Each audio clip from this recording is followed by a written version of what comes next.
Alrighty, guys.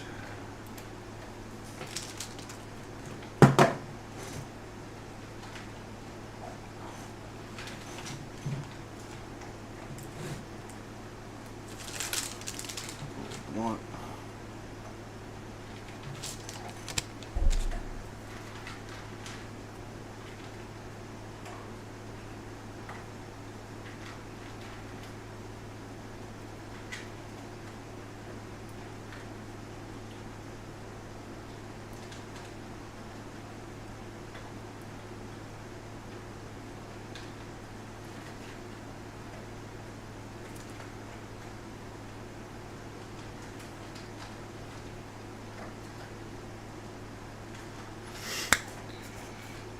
Alrighty, guys.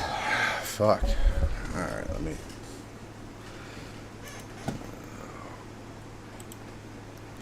What's up, motherfuckers?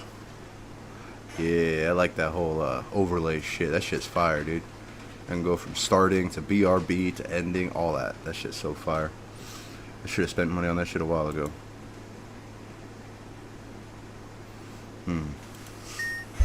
Right here. My chat hit me with some of the best manga I've read in a while. Others kept me up at night. The universe will deal with you specifically. These are the manga that were recommended, most of them being via donation, so thank you to all of those who've been joining the live streams and showing your support. It'll be on Fridays at 7 p.m. Eastern Time on YouTube for the time being, so feel free to stop by. And here are 7 manga my chat forced me to read. If you're looking for a new ongoing series that is actually worth your time, Dragon and Chameleon is my first suggestion. In this story, Gario is the creator of Dragonland, the most successful manga in the world. One thing is very apparent about him. He's an absolute manga addict, someone possessed by the love of what they do and serves as a likable and inspiring main character. His assistant, Miyama, is massively talented as well, but his talent is copying the style of others perfectly, hence his nickname, the Chameleon. Unlike Gario, it's clear from the jump that Miyama's full of negative sentiments, and he believes he was never meant to have the success he craves. An accident happens and the two end up swapping bodies. Gario is now determined to prove to Miyama that he is wrong about himself, and that he will make a new series that will rise to the top and soar like a dragon. Hence the name of the manga, Dragon and Chameleon. It's a manga about making manga, but it not only delves into some of the technical things that make a page stand out, or the process of working with assistants, but what makes this manga so special and one I'm dying to get more of, is how it delves into the mind of someone who truly loves their craft and is passionate about it, someone dedicated to one thing for their entire life. The different approaches everyone has, and no matter who you are, there is only one thing holding you back, and that's yourself. If you think you're needing a bit of motivation or inspiration, this is one of the best things you can read. Seriously, just the artwork alone speaks for itself. Okay, now that we're not in the first 30 seconds of the video, the OG title was going to be Taking Manga Rex Like a Whore, but YouTube has to be a boring platform. From inspirational to wholesome and very, very happy, this manga is for anyone who needs some uplifting and warm feeling. Banana Fish is a manga about 2 friends, Ash and AG, I think that's how it's pronounced, who get close.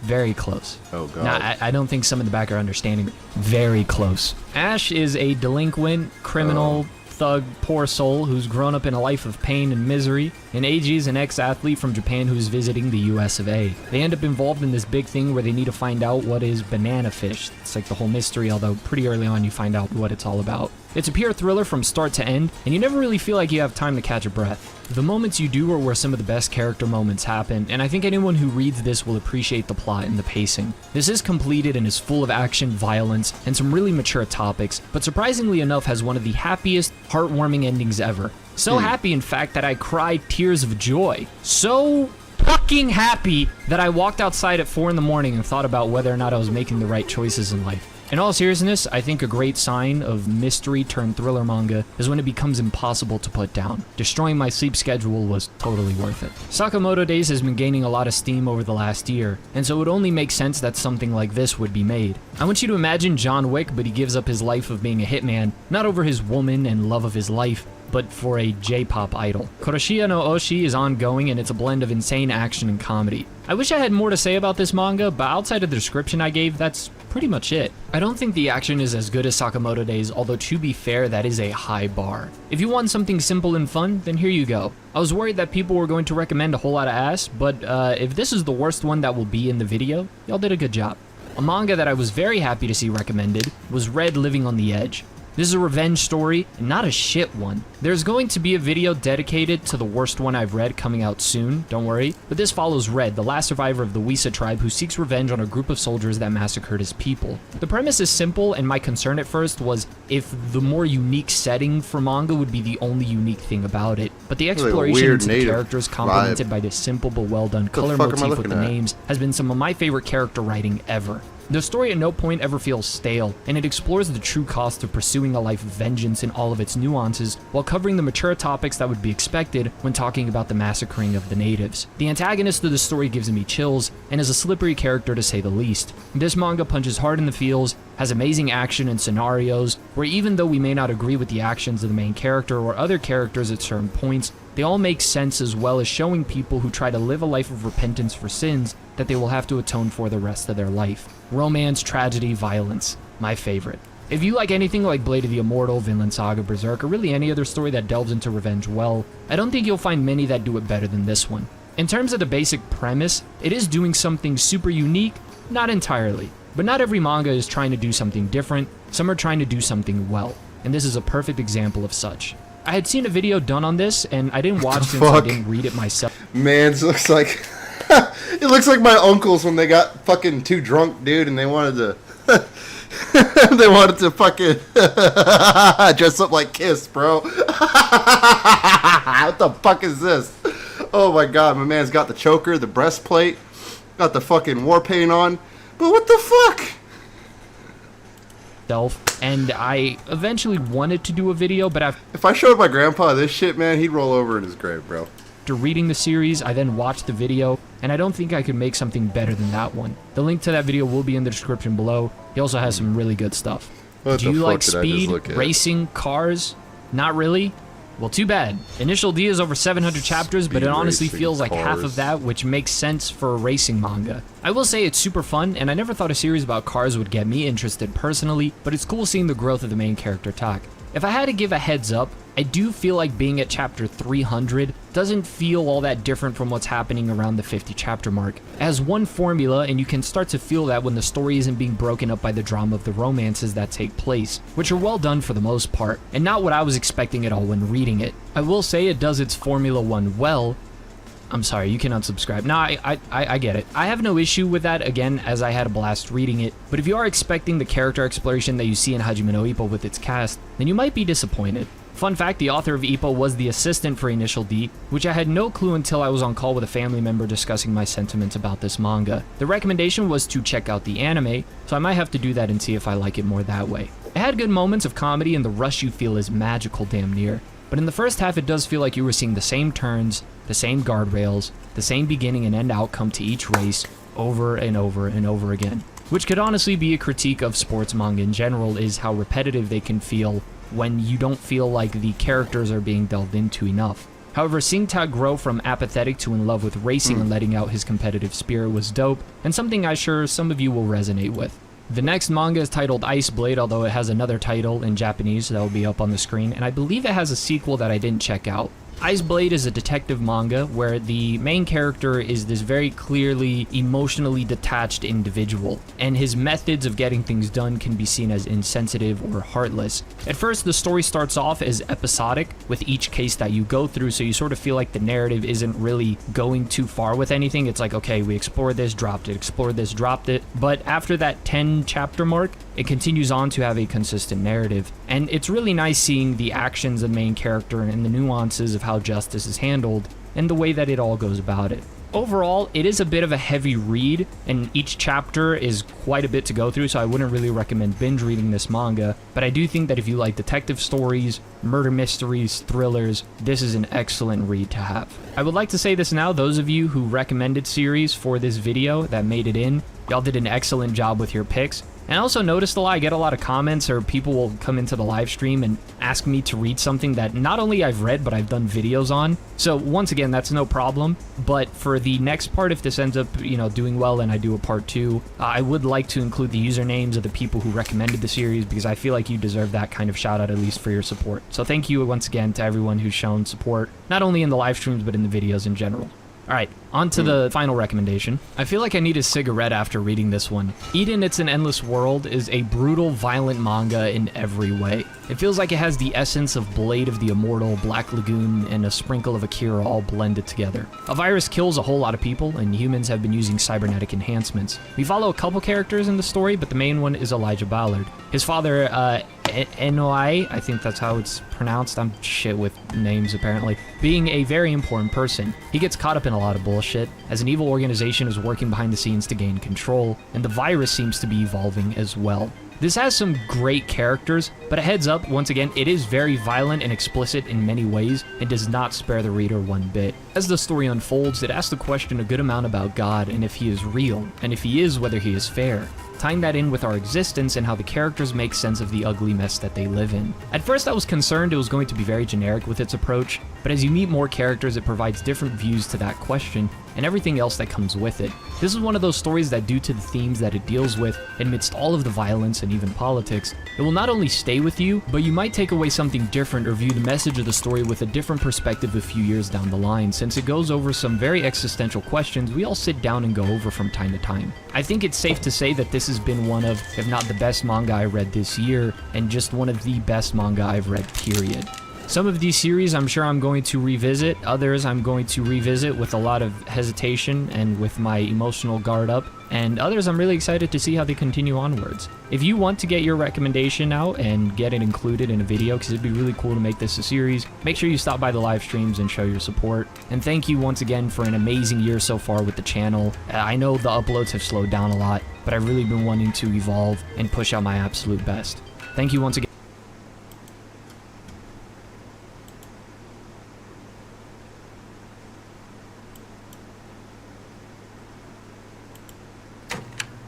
More than just beautiful dance. Members of the outlawed Falun It's a Gong touch sect of the took the divine. Beijing's Tiananmen Square on Sunday, China's More than national just day. legends. were arrested They and detained meditated in and raised yellow banners in Some a of us protest were that beaten defied very heavy security. badly.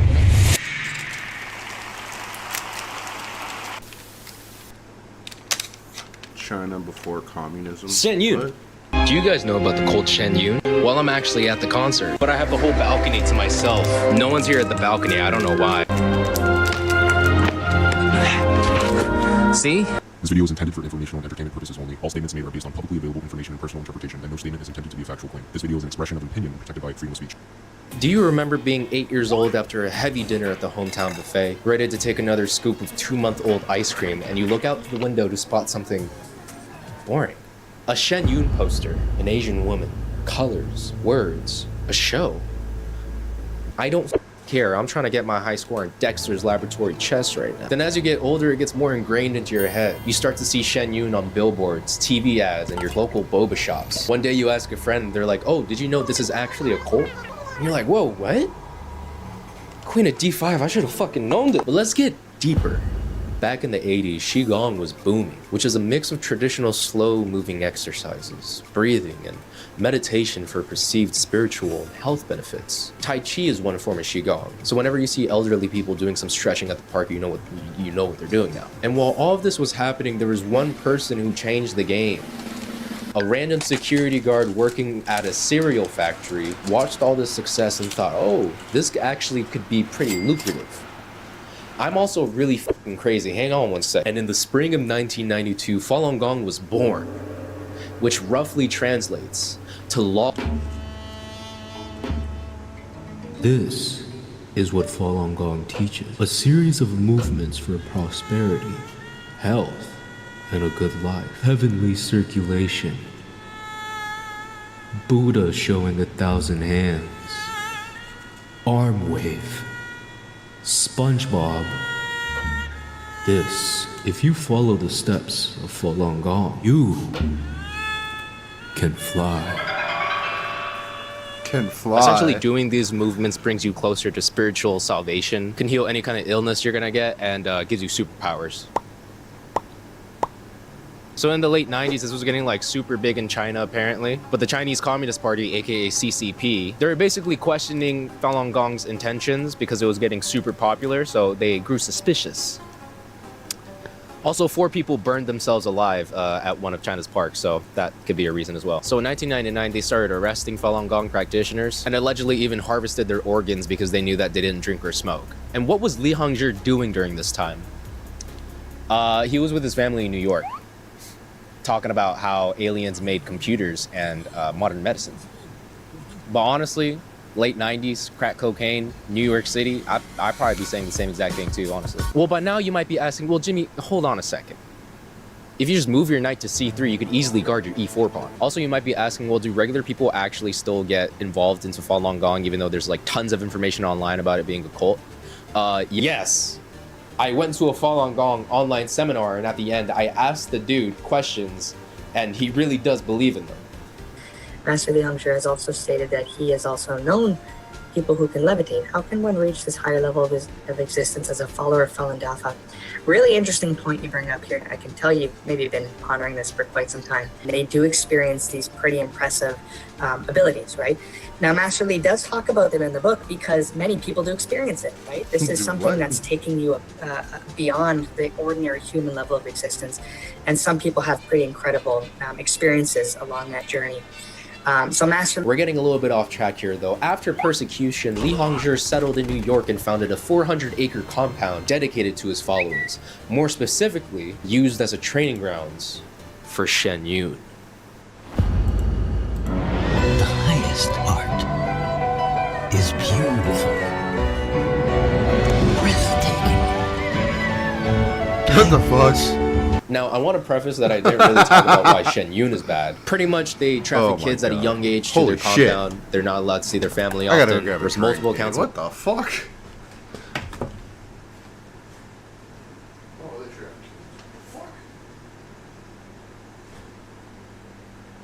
How the fuck does that shit just go from that to that?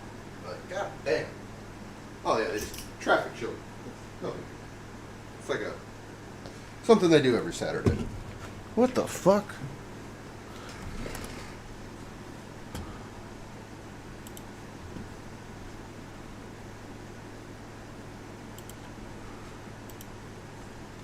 Of abuse from a New York Times article. Guys. They get donations for the academy, but they spend it on fancy shit. I'm also pretty sure you'll see a Shen Yun ad during this video, so get ready. But what's a video talking about Shen Yun if I don't even go there? Look at this fit right here, boy. Shit, platinum, man. Look at that. I'm here at the Shen Yun concert, about to watch Shen Yun for the first time. My plan is to basically act like I'm an intern for the Epoch Times. If you guys don't know, Epoch Times is basically a far-right international newspaper affiliated with Falun Gong, and they just talk about how much they love Trump and spread conspiracy theories. So pretty much Alex Jones if he was Chinese. And try to get an interview with some people before the concert, and to sneak some alcohol inside. You hear that? That's 2 bottles of Grey Goose vodka. Let's see what happens. What brought you here to Shen Yun today? The bombardment of media coverage for the show. Well, we saw ads on TV. I've seen the commercial for a number of years, and I've always wanted to see the show. On the TV, you know, on the Spanish channel for her, so yeah, we got interested. I saw it on my grandma's computer. It was amazing. I really wanted to see it in person. Are you guys familiar with the Falun Gong, the meditation practices that they do? No, I have not. No, I haven't. No. It's pretty much a variant of Tai Chi that Shen Yun talks about. So it's those meditation, breathing exercises that you see people do at the parks. Is that something that you would be interested in doing some of those meditations out in the park? No. I didn't think that a lot of people would actually be interested in Shen Yun just by watching their commercials. I pretty much interviewed like 10 people, and every single one of them didn't know anything about Falun Gong, didn't know about Mr. Li, any of the controversies from like the New York Times article and shit like that. But yeah, the show's starting in a couple minutes, so cheers. And as the lights dimmed, people were clapping, and I was one shot in of a Casamigos shooter. I was ready to see what it was all about. Except I fucking couldn't. I slept after the first 3 performances because it was boring as shit. The dancers were good, but the show overall was super long and draining. And the patented technology. The patented effect limitlessly expands the stage, with the animated images appearing to be lifelike extensions of the performers. It's just a screen. All they did was have 3 steps on the bottom of the screen, so when one character goes up these steps, they fall down into a hole in sync with the monitor, so right when they fall, they appear on the screen. If you want to feel cultured and watch Asian people dance, just go to any UC campus parking lot at 9 p.m. You'll find like 3 teams practicing their 8 counts. And now that we're on the topic of Shen Yun, we can finally talk about the 3 Musketeers. Hey, welcome back. I fucking love this guy, man. He's funny as fuck. Back with 3 Musketeers. These guys, who look like the Lost Wong Fu members, are a part of Shen Yun and have a YouTube channel talking about their experiences. They're all principal dancers, basically the top guys in the Shen Yun dance team. On the outside, they're just some positive looking guys that make vlogs and give you fun behind the scenes content of the whole team. But in reality, they just suck. Let's get into why I actually hate them. This video. In 2024, a New York Times article was posted where 25 former dancers of Shen Yun have come out and described how they were being abused, injuries were being taken care of, their leader stating he could levitate. Now, the Three Stooges made a response to this video, but all they did was refute like only a couple points these people made. Now, the very first point they made was saying, oh, 25 people said they were unhappy after 25 years of Shen Yun existing. Those are pretty good numbers. So in 20 years, you find 25 unhappy employees. That's a pretty good number, I think. No? An unhappy experience. Yeah, you can call being indoctrinated by propaganda for all your life. Slobbing that knob. Being paid dog shit money to just being chalked down to, oh, they were just unhappy. I guess once you buy a Lamborghini, you really don't care about anybody else, right? Nope. Here, they refute the article which states how injuries were left untreated by this guy, telling a story about how they paid for his rehab when he had a serious injury while dancing. But basically what happened was I ruptured it while flipping, and then I had to take 6 to 7 months of rehab in Los Angeles. They helped me find a surgeon, and not just any surgeon, they found one of the best surgeons in the country. Oh, you're telling me when the main dancer and instructor for Shen Yun gets treatment, that everyone else gets the same exact thing? You're a huge fucking asset. Of course they're gonna take care of you. That's like a CEO saying, yeah, everyone gets paid fairly here. I get bonus checks every quarter, so everyone must be lying. What the fuck? And that was pretty much it. The rest of the time they went on saying, oh man, this really sucks that an article came out because we've been working super hard at Shen Yun. We're such a big family here, acting like they're the victims. Hey guys, I just want to talk a little bit about this new article by the New York Times that just came out. They made it sound like everyone there was like evil or hostile. You know, why do I wake up every morning and go to work if the environment is like so scary, like they said in the article? Oh, I don't know. Maybe it helps to have a fucking $300,000 Lamborghini. You really only talk about 2 points in the article when there was so much more. Like your leader stating he's the creator of the universe and that you can levitate if you really believe in yourself. Can you guys levitate yet? I haven't seen a YouTube video pop off like that. Nearly all the performers were sent to Shen Yun by family members who were ardent Falun Gong practitioners, having not yet turned 12. This part, you actually said in this video you were forced to stay there as a child. It was rough in the beginning because obviously I didn't want to do it and my mom kind of forced me. So I want to take this chance to thank my parents for actually forcing me and kind of lying to me a little bit, but you know, I thank them now.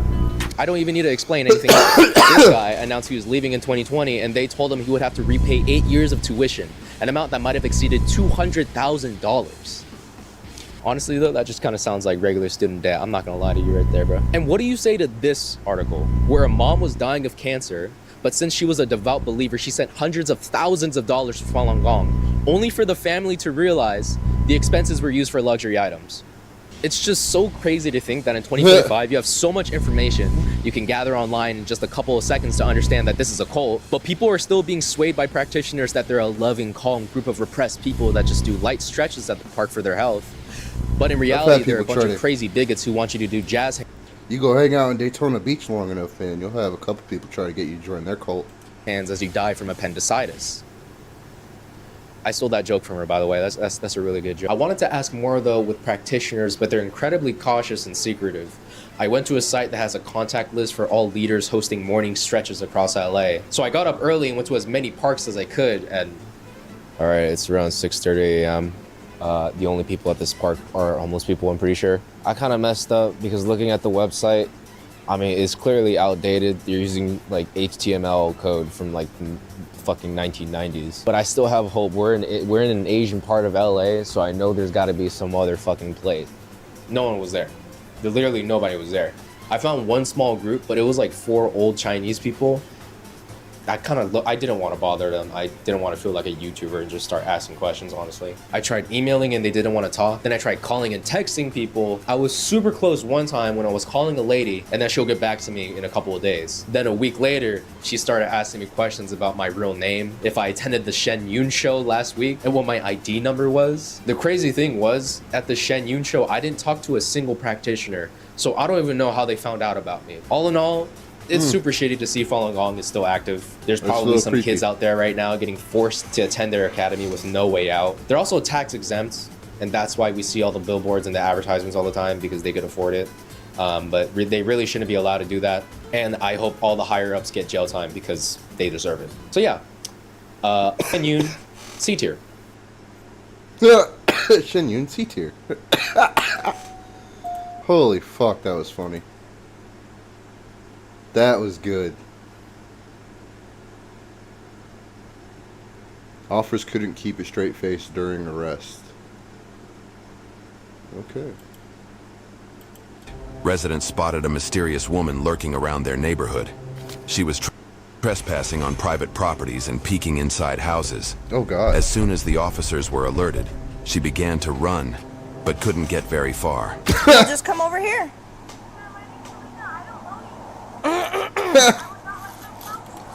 It's Selena. Just come here.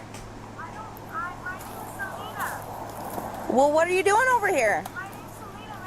Okay, well, come over here so I can see you in the Where light. the fuck is she? I can't see that far. Chloe. 231 Close, show me 97 on that McCaco. She's right there where I'm shining my light. Hello. Yep. And she's running westbound on McKay. 900. And she's running. Why do they always run? Southbound now. Southbound on what road?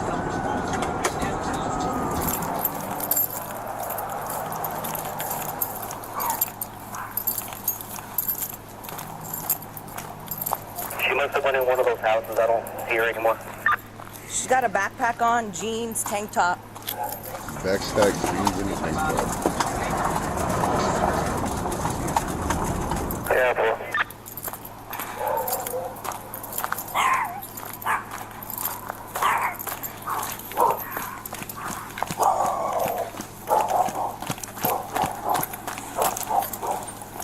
You seen a chick running around? Jeans?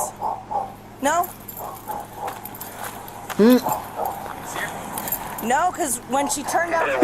Little kid walking outside like, what the hell? She got a tank top on. Oh, she's right there at the corner of McCann Mesa. 241, right? Yeah. There she is, right there.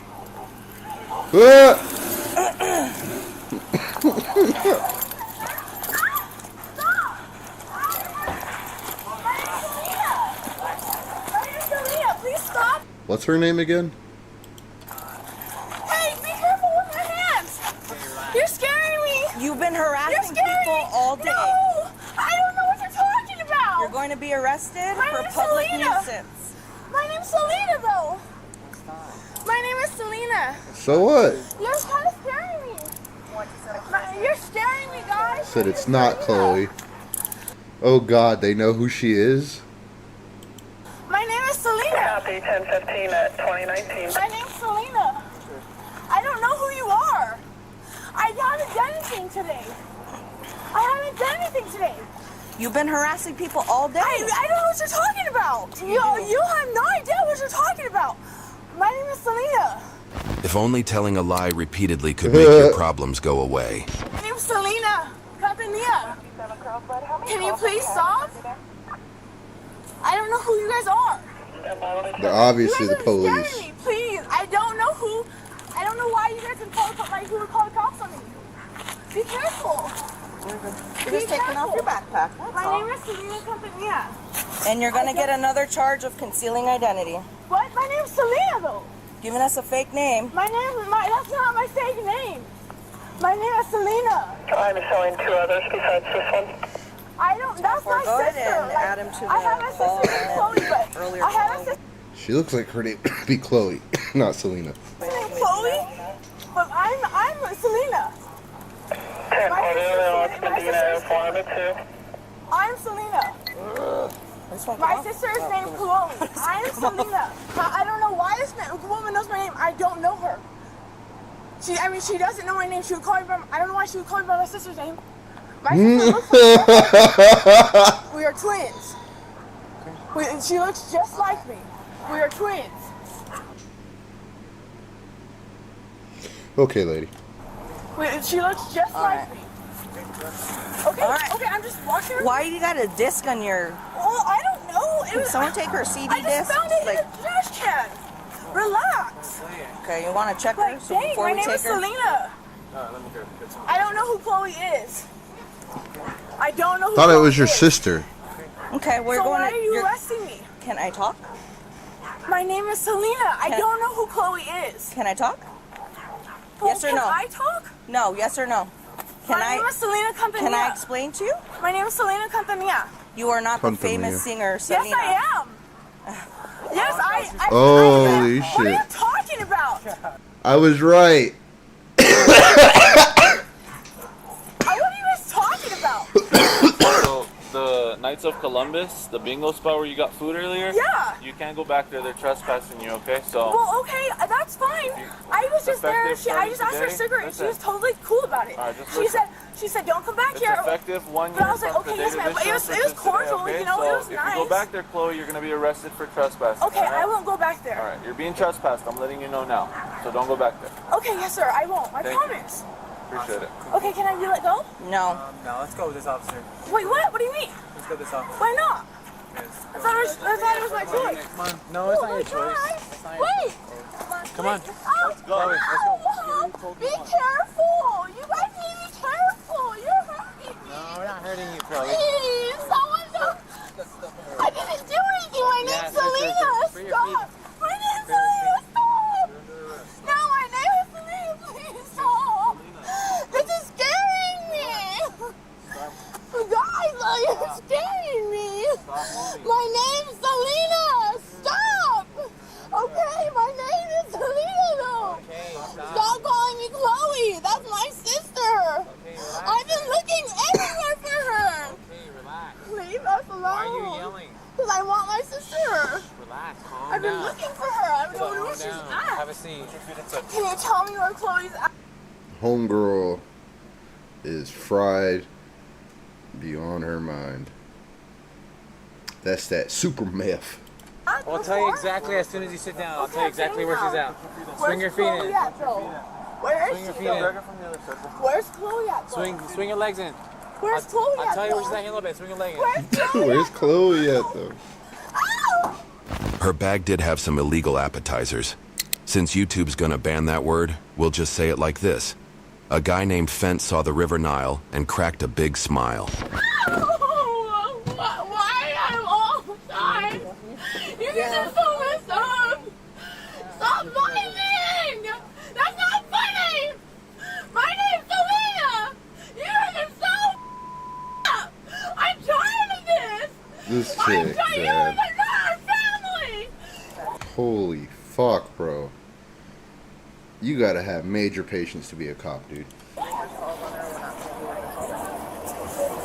guys are done! You guys know that! You understand? I'm Selena! I have no reason to be arrested! Run, she's pretty fast. She can run, she's pretty That's why I fast. was like, you're right there. I'm like, she's running. I wasn't gonna run. Just remember that when you're gone! What's the address for this call? What's the address for this call? Took off on me. Oh my gosh. 05 You're like, oh, shit, running. And I was like, oh shit, I'm right here. I thought it was a dude. Were you able to at least talk to her or anything? She just kept telling me she's Selena, and she didn't know who I was, and I kept trying to ask her, come to me so I can verify. You're a piece of 05 West McKay. Just remember that, okay? She's You still guys going. realize that, right? This is your fault! I like how she's sitting there continuously screaming, but yeah, everybody's just standing around cracking jokes. Because look at what you're doing! Can I get a report number? It's just... Any blues? No, it's all burned.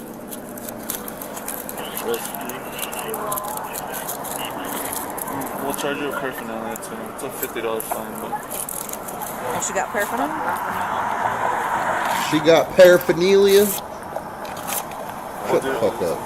Yeah, we'll do public nuisance, REO, possession of drug paraphernalia, and we might have trespass. I'm gonna go talk to the... Your last days have come! I don't care if you arrest me and it's my last day, as long as you turn all of your last days. Because God said so. Yeah, we'll do that. Just transport it for me, and I'll take care of all the paperwork. Okay, we'll do public nuisance, REO, possession of drug paraphernalia, and we might have trespassing. That's up to them. Knowing that I don't deserve this and I deserve a nice family. Look at you. Look at all of you. You're about to attack me again? You're a sick monster. And Beast is getting out tomorrow. What the fuck is she talking about, bro? You know who the f you are. Beast is getting out, so just remember that, okay? I had an RP call from that. Walk over with the RP and let them know where to speak to them. What the f you guys want to pull people over for, stupid? Quit trying to act like you guys are God. Quit acting like you're a part of our team. We don't f with y'all. At all. Alright, let's go. The female was charged with resisting, possession of intoxicants, trespass, and public nuisance. YouTube thinks you'll love the video on screen. Click to watch now. What the fuck?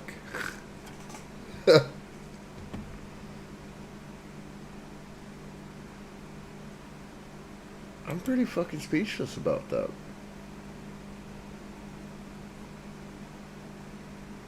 Divided by darkness and light, where fear and uncertainty reign. A tale of unlikely companionship unfolds. Oh, Meet I like Shiva, this a one. sweet and innocent I like child, that show. and her guardian, known Never only read it, but as I watched Teacher. it. Together they navigate a world plagued by a curse, where the boundary between humans and beasts blur. But as they journey deeper into the unknown, they discover that true darkness may lie not in the creatures that roam the forest, but within the hearts of those who fear what they do not understand. Yep. An acclaimed manga by Nagabe, The Girl from the Other Side is a mesmerizing tale of love, sacrifice, and the enduring power of connection. In a world divided by a wall, where insiders live on the inside. Insiders are How about this? normal humans who Fuck live your in cheap fear viewers. of the curse caused by the outsiders. The outsiders live on the outside. Outsiders are, in appearance, black figures with skull heads and can spread the curse to humans. Now the outsiders are cursed, unable to die or to be killed. Only after a certain amount of time, the outsiders turn into trees, which marks their end. The black children are not cursed ones, in the normal sense. The black childs or black children can live freely until they complete remission to mother, which is to bring the mother a soul. Once the black child serve their purpose, they also meet their end. As Teacher and Shiva navigate the eerie forests and shadowy landscapes of the outside, they develop a deep bond. Teacher shows Shiva unwavering kindness and protection, shielding her from the dangers that lurk in the darkness and in the light. However, the peace of their secluded existence is shattered when forces from the inside encroach upon their home. The harsh realities of the world beyond the forest home begin to intrude, threatening to tear apart the fragile refuge Teacher has built for Shiva. As they struggle to evade capture and understand the truth behind the enigmatic curse that divides their world, Teacher and Shiva are forced to confront the darkness within themselves and those around them. Along the way, they encounter allies and adversaries, each with their own motivations and secrets. As their journey unfolds, Shiva and Teacher confront questions of identity, belonging, and the nature of humanity. Through trials and tribulations, they discover that true strength lies not in the darkness or the light, but in the bonds forged between individuals, regardless of their origins. Throughout the story, the moments we get between Teacher and Shiva are delightful. These simple moments like having a tea party or going into town, just the two of them spending time together and becoming closer, is such a nice side of the story which is filled with despair and grief. And as the story reaches the end, if you guys haven't watched this show, I recommend it. Teacher and Shiva change for the better. Teacher at first was too focused on just physically protecting Shiva, but he did not realize she was struggling and suffering emotionally. As the story unfolds, Teacher becomes more empathetic and understands Shiva a lot more. The same goes for Shiva. At first, she tries to put on an act to seem fine, even when she's not. Eventually, she starts to become more vulnerable with Teacher, more trusting, being able to let her lose that act and show her emotions. Going back to the moments we get, as the story moves on, we slowly but surely learn more of who Shiva is and who Teacher is. Eventually, we learn Teacher's true identity and how he became an outsider. Now, I'm not gonna get too much into that though, because that's heavy spoilers. The Girl from the Other Side contains several heartwarming and tender moments between its characters, despite the overarching atmosphere of darkness and mystery. Here are some sweet moments from the series. Now, Shiva and Teacher's bond. Throughout the series, Shiva and Teacher share many touching moments that highlight their deep bond and affection for each other.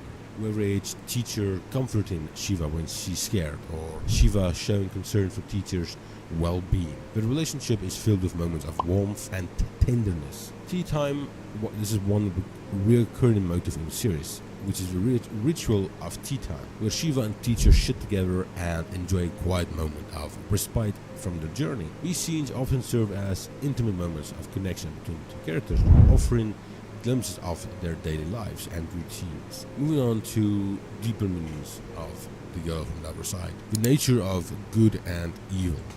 The Girl from the Other Side blurs the lines between good and evil, challenging simplistic notions of morality. Characters like Teacher, who is both feared and revered, embody this ambiguity, forcing readers to confront the complexities of human nature. The series suggests that true goodness and evil are not defined by appearances or affiliations, but by one's actions and intentions. This exploration of moral ambiguity adds depth to the story and encourages readers to question their own assumptions about right and wrong. The power of compassion and connection.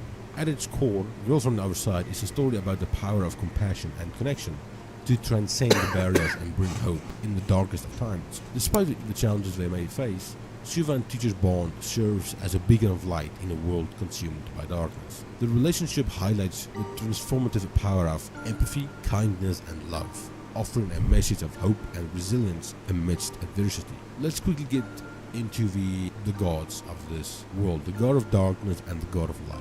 The god of darkness is a mysterious and enigmatic figure associated with the realm of the outside and the curse that plagues its inhabitants. Little is known about this deity, but it is often depicted as a malevolent force responsible for the shadows and the creatures that dwell within them. The god of darkness embodies fear, uncertainty, and the unknown, casting a long shadow over the lives of characters like Shiva and the Insiders. Throughout the series, the God of Darkness serves as a symbol of the darker aspects of human nature, including prejudice, ignorance, and the fear of the other. However, the series also suggests that the darkness is not inherently evil, but rather a necessary counterpart to light, representing the complexity and balance of the world. In contrast to the God of Darkness, the God of Light represents purity, enlightenment, and hope for salvation. Associated with the realm of the inside, this deity embodies the ideals of goodness, righteousness, and order. While the God of Light is often portrayed as a benevolent force, offering protection and guidance to its followers, its influence is not within its own complexities and contradictions. Throughout the series, the God of Light serves as a beacon of hope for characters like the Insiders, who seek refuge from the darkness beyond their borders. However, the rigid adherence to the teachings of the God of Light can also lead to oppression, prejudice, and the marginalization of those deemed unworthy or impure, in this case the outsiders. Now, this series explores the tension between the ideals of God of Light and the harsh realities of the world, challenging characters to question their faith and to confront the darkness within themselves. Now, here's where it gets a little tricky. Towards the end of the manga, we learn more of the two gods. It seems like the hole in the ground was not caused by the darkness, but by the God of Light. He made an outsider in that area and caused the hole in the ground. The two gods fought each other, and it turns out that the God of Light's body was stolen by the God of Darkness, which is why the God of Light can only send revelations to the Insiders. So it is a bit more complicated than what I just explained, and maybe my explanations are just entirely wrong, but who knows. If we go from the other side, when it comes to the gods and that aspect, it is a bit complicated. Now let's talk about the ending of the actual manga. The ending of A Girl from the Other Side. Towards the end of the manga, Shiva has caught the curse, or rather she kept quiet about it for a long time, which eventually it almost entirely enshrouded her, which Teacher ends up giving Shiva his own soul, which does cure Shiva's curse, but leads to Teacher losing his memories and eventually starting to become a tree. This is where Shiva then gives the soul back to Teacher, and Shiva turns into an outsider. Well, she has always been a black child, that's the thing. She took a part of Teacher's soul, which then caused Teacher's soul to, in a sense, make Shiva. Which Shiva was also the one that turned Teacher into an outsider. Towards the end of the manga, we see Shiva is no longer seen, but we can still hear her. Teacher and Shiva still interact with each other, but we can't see her anymore. This is what I think happened at the end. And it is, I don't know. I assume he didn't give her the soul. Instead, he accepted himself and the side of Shiva inside of him, which caused both of them to be in the same body and live in unison. I guess I don't know. The Girl from Outside is a complicated manga towards the end, especially the end itself. There's many theories of what people think the ending entails. Me personally, I don't know. I did enjoy the ending. It's complicated, yes, but I thought it was good. Bittersweet ending, but I thought it was pretty good. Now, if you have any theories on what you thought happened in the end, then please let me know in the comments down below, and your overall thought on the manga itself. And with that being said, subscribe, like the video, share it with your friends and family, and on Twitter, Instagram, YouTube, you name it. And I'll see you guys in the next video. Peace out.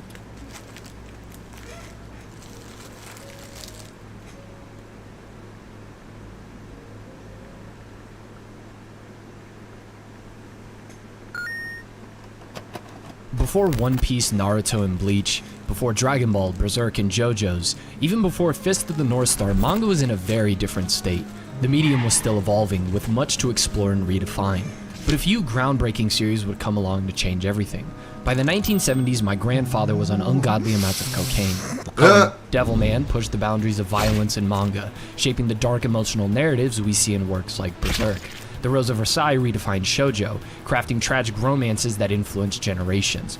Going further back to the late 1960s, Ashita no Joe sparked a cultural obsession with boxing in Japan, kind of like how Slam Dunk would do for basketball in the 90s, and revolutionized the sports manga genre with its complex, unconventional protagonist. But even before these iconic works, there was one manga created in 1954 that laid the groundwork for the limitless potential of the medium. Its creator, Osamu Tezuka, the man often called the godfather of manga. Known for Astro Boy, which would also go on to revolutionize anime, Tezuka wrote over 700 series in his lifetime. Yet this story isn't about Astro Boy, it's about Phoenix. The work many consider Tezuka's magnum opus, a series that delves deeper than any of its time, putting on a full display of what manga could delve into thematically, and how storytelling through the art form that is manga is only limited by the person holding the pen. Phoenix is a tale of irony and tragedy, both within its pages and in the story of its own creation. The story of Tezuka's Phoenix is a bit complicated if I were to try to break it down in a chronological order off the gate without any context. So here's a monologue at the end of Volume 2 that puts the story into frame. The Phoenix rose in flight to preside over a new history of man. She flew to all corners of the globe, her cosmic energy radiating light. The people in fear and admiration passed down the story of a fiery bird from generation to generation. In Russia, she was the firebird born of Earth.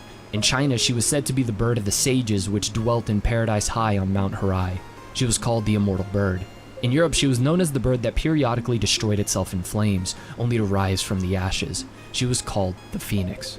All over the world, people sought her life-transcending energy. They pursued her.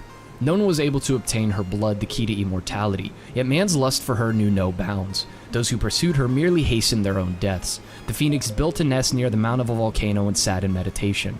Life had been destroyed, reappeared, evolved, flourished, and then been destroyed again. Countless times, and the Phoenix had witnessed this, man once more was treading the same path. She often thought of the slugs. They too were once an advanced form of life. I wonder why the evolution of all living creatures goes awry. The same is true of man. No matter how advanced his civilization, he seems to bring out his own doom. But the Phoenix keeps hoping that this time, man will succeed. That this time, man will realize his mistakes and make use of the life bestowed upon him. The story of the Phoenix is not a linear one, but one that spans across thousands of years in the past and in the future, tying them all together with a central theme and at times reincarnating characters. Each volume, or at least half a volume, being dedicated to a time period and the protagonist of that section trying to be tied to the Phoenix. I wouldn't recommend trying to binge this manga, since it's a lot to take in. I don't know how many times the human brain can be confronted with its purpose in life before needing a break. Imagine the poor kid in the 1950s picking this up thinking it was going to be Astro Boy but with a bird. The style of writing, with having different storylines come together to communicate this grand message, is something you see with Junji Ito, Urasawa, and Masaaki, mangaka known for that sort of style of writing, to varying degrees, but I need to remind you this was 1954 when this story was originally created, the early drafts of it actually being made in the 1940s. Even Tezuka wasn't this ambitious with his other works. Most manga, even in the 70s and 80s, the time where a lot of these volumes would end up being released, weren't as experimental with the visuals or bold with the direction of the story. Art style-wise, Tezuka remains true to his cartoony way of depicting characters. And this isn't only the only mature story he made, but I would argue his best panels, best characters, and strongest writing is all in this manga. It is split up into 12 volumes and 15 separate stories in total. Dawn, Future, Yamato in Space, Karma, Resurrection, Nostalgia, Civil War Part 2 and Robes of Feathers, Strange Beings in Life, Sun and Sun Part 2, and finally Early Works. None of these were released in a linear order either. Each one was made as a piece that could work on its own, and then they were released as time went on, each one looking into different eras of human existence, different circumstances and problems, all leading back to mankind's biggest struggle, finding an answer for life and death. Early Works being the proof of concept that Tezuka made before fleshing it out more later on in his life. The very first story you will most likely be reading is Dawn, which follows a tribe of people who take in a doctor after he saves a woman. The doctor and the woman get married, and then it turns out the doctor is a traitor, as men from a foreign land come to invade, killing them all except for the doctor, his wife, and a boy called Nagi. These men are in search of the legendary Phoenix, as their queen despises the idea of growing old, and one day being met with what awaits us all. One of the men is a warrior, Saruta, who will end up being a recurring character throughout the different volumes. But in this era, he takes the boy in and adopts him, creating what could be seen as the earliest version of the Thorfinn and Askeladd dynamic in manga. Saruto is training Nagi to be a good enough archer to snipe down the Phoenix and get its blood for the queen. The queen is a bitch of colossal proportions and orders Nagi to be killed, but Saruto refuses and Nagi is forced to run away with Saruta back to his homeland where the Phoenix is. This is the page that I knew was going to be on the thumbnail. Berserk fans try not to find Berserk in everything challenge impossible. Like most of these stories, it goes on to end in tragedy, showing the cycle of the character or the time periods the character is in existence, as the people who conquered Nagis then were invaded and murdered, the only survivors being the doctor and his wife that lived near the nest of the Phoenix, eventually growing old, and one of the children climbing out to explore the world and what life has to offer. This one story alone delves into revenge, war, the futility and consequences of trying to avoid death, instead of focusing on the gift that is life, and how we can be happy in the mere fact that we exist. Quote, Nagi, look in front of you. Look at the insects. They are alive too, but only for 6 months. The mayfly's life is even shorter. Once it matures, it lives but 3 days, and it doesn't complain. Men live longer than the insects, dogs, cats, or monkeys. If they realize the joy of living in the life they have, isn't that happiness?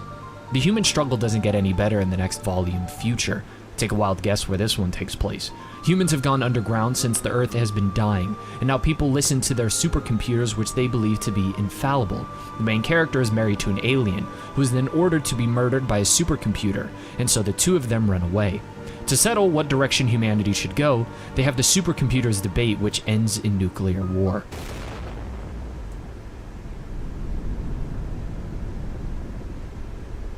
Killing all of humanity outside of the main character who fled to Dr. Saruta's place, where the doctor is trying to recreate life but is incapable. In order for humanity to survive, the main character is given eternal life by the Phoenix and is to witness and help the next civilizations of humans thrive. Billions of years pass as the main character becomes one with the cosmos, having wished for death a long, long time ago. Once again, the irony of characters that crave immortality being denied, and those who wish to die forced to live eternally. Warning us as humans to be careful as well with how we go about technology, something many stories since would go on about exploring. Although it doesn't go into it as much as Pluto by Urasawa, the idea of robots and human connection is explored in this volume, as well as the dangers of trying to escape responsibility and reality. Tezuka's ability to not only write all of these stories and draw some very impressive panels traditionally, and others at the same time is otherworldly, but also his ability to communicate a long passage of time, or make characters each have their own distinct personality, goals, and character arcs in such an efficient manner, is absurd. As the volumes go on, the idea of reincarnation is explored more and more, which is to be expected in a story about a phoenix, explaining why Saruta is the way he is in every iteration, and going through the cycle of humanity falling back into the same mistakes over and over. Characters who have the answer right in front of them, but still need more to their life. Visiting cowards who leave nothing behind for history other than their dying words, quote, only death cures fools. I think the different leaps in time can feel jarring and the message a bit repetitive, as any story can feel when exploring cycles over and over, but I think it shows that regardless of the variables past, present, or future, with sticks or with flying cars, alone or in love, mankind will find its way back to the same questions, the same conflicts, and the same doom. Questioning their existence instead of enjoying the fleeting gift that is life, wishing to be more than human and escape mortality, and then when they finally do, they wish they could feel and be human again.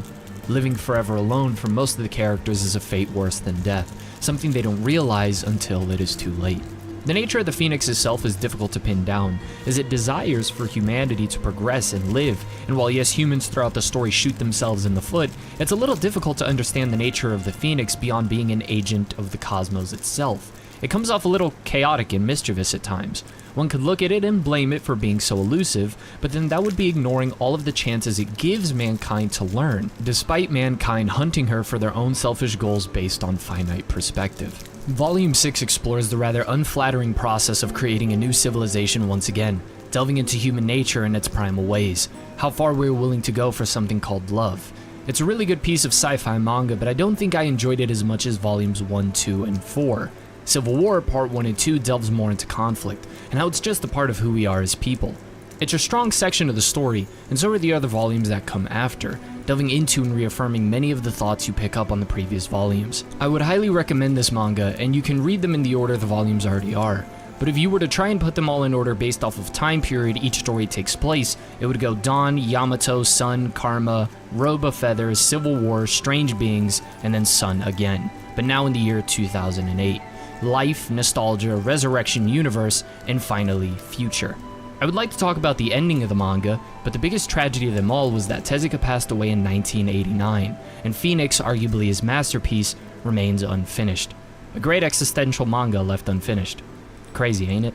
Going into each volume after this point defeats the purpose of the video. I'm sure you get the idea, and how this was such an ambitious project for its time, and finding a manga that has aged well 40, 50, even damn near 60, 70 years later isn't common, opening the doors for what could be done and inspiring countless mangaka with his work ethic alone.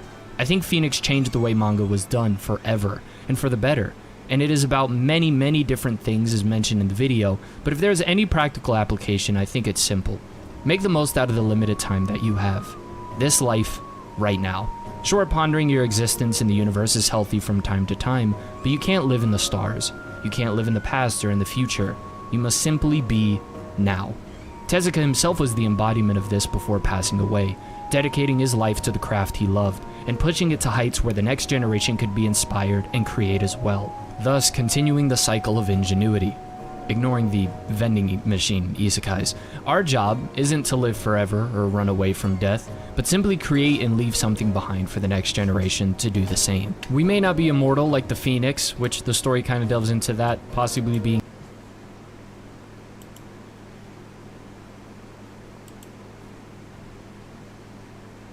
of October 14th, 2024, a crisp autumn day in Warsaw, and then chaos. Flashing blue lights, sirens cutting through the air, a team of heavily armed officers surrounding a luxury hotel in the city center. Inside that hotel, a man millions knew as Buddha. Not a politician, not a billionaire CEO, but a YouTuber. An internet sensation whose empire was built on fast cars, high-stakes giveaways, and an almost cult-like following. But on that day, Buddha wasn't just an influencer. He was a suspect, a target of Poland's Central Bureau of Investigation, and his arrest would send shockwaves through the country and beyond. Who is Buddha? Let's rewind for a second. Before the handcuffs, before the headlines. Who is Buddha, and how did he go from a kid in Krakow to one of Poland's most watched YouTubers? His real name? Kamil L., 26 years old, a car fanatic, a man who knew exactly how to turn internet virality into real-life luxury. His YouTube channel wasn't just about cars. It was about lifestyle, the kind of lifestyle that most people could only dream of. Private jets, supercars, stacks of cash, lavish giveaways where fans could win luxury vehicles, real estate, even monthly salaries for years. The kind of over-the-top generosity that made him a hero to some, and a person of interest to others. But where did it all begin? Krakow, A young Camille obsessed with engines and speed started small, posting car reviews, behind-the-scenes looks at the auto industry. So he went from car reviews to Big Boss, real quick. What the fuck? His first viral moment, a stunt video that got picked up by major news outlets. It wasn't just the content, it was how he did it. Over the top, larger than life. And soon enough, he realized something. It wasn't just about the cars, it was about the show. The night before the fall, October 13th, 2024. The last time Buddha would appear on YouTube as a free man. A 5-hour live stream, millions tuned in. The grand finale of one of his biggest lotteries yet. Over 8 million PLN in prizes, including luxury cars, a house in Zakopane, and long-term financial support for lucky winners. But there was something eerie about that live stream. A tension. A sense that this wasn't just any other giveaway. That maybe, just maybe, Buddha knew something was coming. Some fans noted his behavior, more reserved than usual, less animated, almost as if he was distracted, and the comments flooded with speculation. But Buddha pushed through. The winners were announced. The luxury car grand prize went to a viewer named Rafał. The crowd in the chat went wild. And then, the screen went dark. No farewell, no after-party stream, just silence. The moment it all changed. October 14th, just hours after his final live stream, Buddha and his partner, Alexandra, whom fans knew as Grażynka, were arrested in a dramatic police operation near their hotel. The charges? Organized crime, illegal gambling, VAT tax fraud, and money laundering. The police didn't just take Buddha, they took his empire. His fleet. I don't know about Poland, but I know in America you can pay taxes on your drug money and not go to prison. There's a tip for you. Fleet of luxury cars, gone. His bank accounts, frozen. His reputation, in freefall. What exactly did the authorities claim? That Buddha's... Yeah, and I knew a couple people that used to pay taxes on their drug money. Can't get them for tax evasion. Massive giveaways weren't as innocent as they seemed. That behind the glitz and glamour, there was an elaborate scheme. One involving illegal online gambling and fraudulent financial transactions. Authorities seized assets worth over 160 million PLN. That's cars, real estate, and even gold bars. Shockwaves across Poland. News of the arrest spread like wildfire. Social media exploded. Was this a takedown of a criminal mastermind? Or was Buddha a victim of his own success? Fans weren't just shocked, they were outraged. Hundreds gathered outside his jail, chanting his name. Protests erupted. Damn. Even Polish rappers dropped tracks in his defense. I took the walk to Poland. And then there was the biggest question of all. What would happen to the prizes from his last giveaway? Millions had entered. That was kind of a stupid song to insert there. Millions had believed. Now, everything was in limbo. The authorities weren't saying much. But rumors swirled. Some winners claimed they had already received their prizes. Others said their winnings had been seized by police before they could even touch them. But the bigger story wasn't just the money, it was the movement, the fan base, the people who saw Buddha as more than just a YouTuber. To them, he was a symbol of hustle, of ambition, of making it big against all odds. But now, that symbol was behind bars, and the country was left asking, was Buddha a mastermind, or a man who flew too close to the sun? The rise was meteoric, the fall even faster. But this was just the beginning into the making of Buddha. The wealth, the fame, the empire built on clicks, views, and the promise of something bigger. And the question no one saw coming, was it all just an illusion? The fall of Buddha was shocking, but it wouldn't have mattered if he hadn't risen so high in the first place. Before the police raids, before the allegations, before the name Buddha became synonymous with scandal, there was a young man from Krakow just trying to make his mark. How does a regular guy turn a passion for cars into an internet empire? How did Buddha go from posting simple videos about luxury vehicles to running massive giveaways that put him on the radar of authorities? Humble beginnings. Let's rewind. Before the supercars, before the scandals, before the followers. Like many kids, he had big dreams, but unlike most, he had a plan to make them real. His first YouTube videos were nothing extravagant, car reviews, road trip vlogs, and street racing clips. But one thing set him apart, his energy. His love for speed and luxury wasn't just content, it was contagious. People tuned in not just for the cars, but for him. He was charismatic, he was funny, and most importantly, he made his viewers feel like they were part of something bigger. The explosion of Buddha's brand. Buddha's first taste of real fame came when he upped the stakes. Instead of just reviewing expensive cars, he started giving them away. The strategy was simple. Fans bought merchandise, entered giveaways, and watched as everyday people won life-changing prizes, luxury vehicles, massive cash rewards, even entire homes. These weren't just giveaways, they were events. Live streams filled with drama, excitement, and the promise that anyone watching could be next. And the results? Explosive. His following grew into the millions. The money poured in. The giveaways got bigger. Soon he was flying in private jets, driving Lamborghinis, and living in million-dollar mansions. To his fans, Buddha was the guy who made dreams come true. But to skeptics, he was a man walking a dangerous line between legitimate business and something else entirely. The business behind the glamour. Of course, nothing this big happens without money, and Buddha's empire ran on a lot of it. But where was it coming from? Officially, his revenue came from YouTube ads, sponsorship deals, and merchandise sales. But there were whispers of something more. Some accused him of running a glorified pyramid scheme, where people had to spend money to enter lotteries that weren't as transparent as they seemed.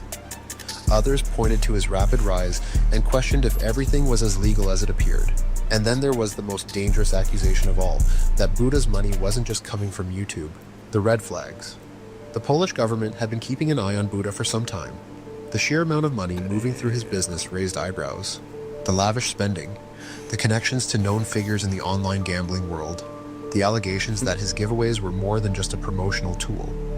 Authorities began investigating whether Buddha's business was violating Poland's strict gambling laws. Was he running an unlicensed lottery?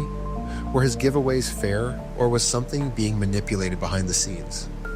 As Buddha's fame grew, so did the scrutiny. Journalists started digging, officials started asking questions, and the walls slowly started closing in. Buddha had built an empire on speed, money, and hype. But was it sustainable, or was it all just one bad decision away from falling apart? Part 3, the trial of the century. The fall of Buddha wasn't just a scandal. It became a national obsession. The headlines, the protests, the courtroom showdowns. The country had never seen anything like it. Fans rallied behind him. Critics called him a con artist. And the justice system? Well, they had their own ideas about what should happen next. Was Buddha the mastermind of an elaborate fraud? Or was he just a victim of his own success? A nation divided. After his arrest, Buddha was held in custody for months. The charges? Leading an organized crime group, illegal gambling, tax fraud, money laundering. If convicted, he faced up to 10 years in prison. But while the authorities worked to build their case, Buddha's fans weren't sitting still. Protests erupted outside the prison where he was being held. Social media exploded with campaigns calling for his release. Even Poland's biggest rappers got involved, releasing songs in support of Buddha, turning his legal troubles into a movement. But not everyone was convinced. Journalists started digging deeper, uncovering financial irregularities and questioning the legitimacy of his giveaways. Was this all just a clever scheme, or was Buddha being unfairly targeted? Inside the courtroom, the stakes couldn't have been higher.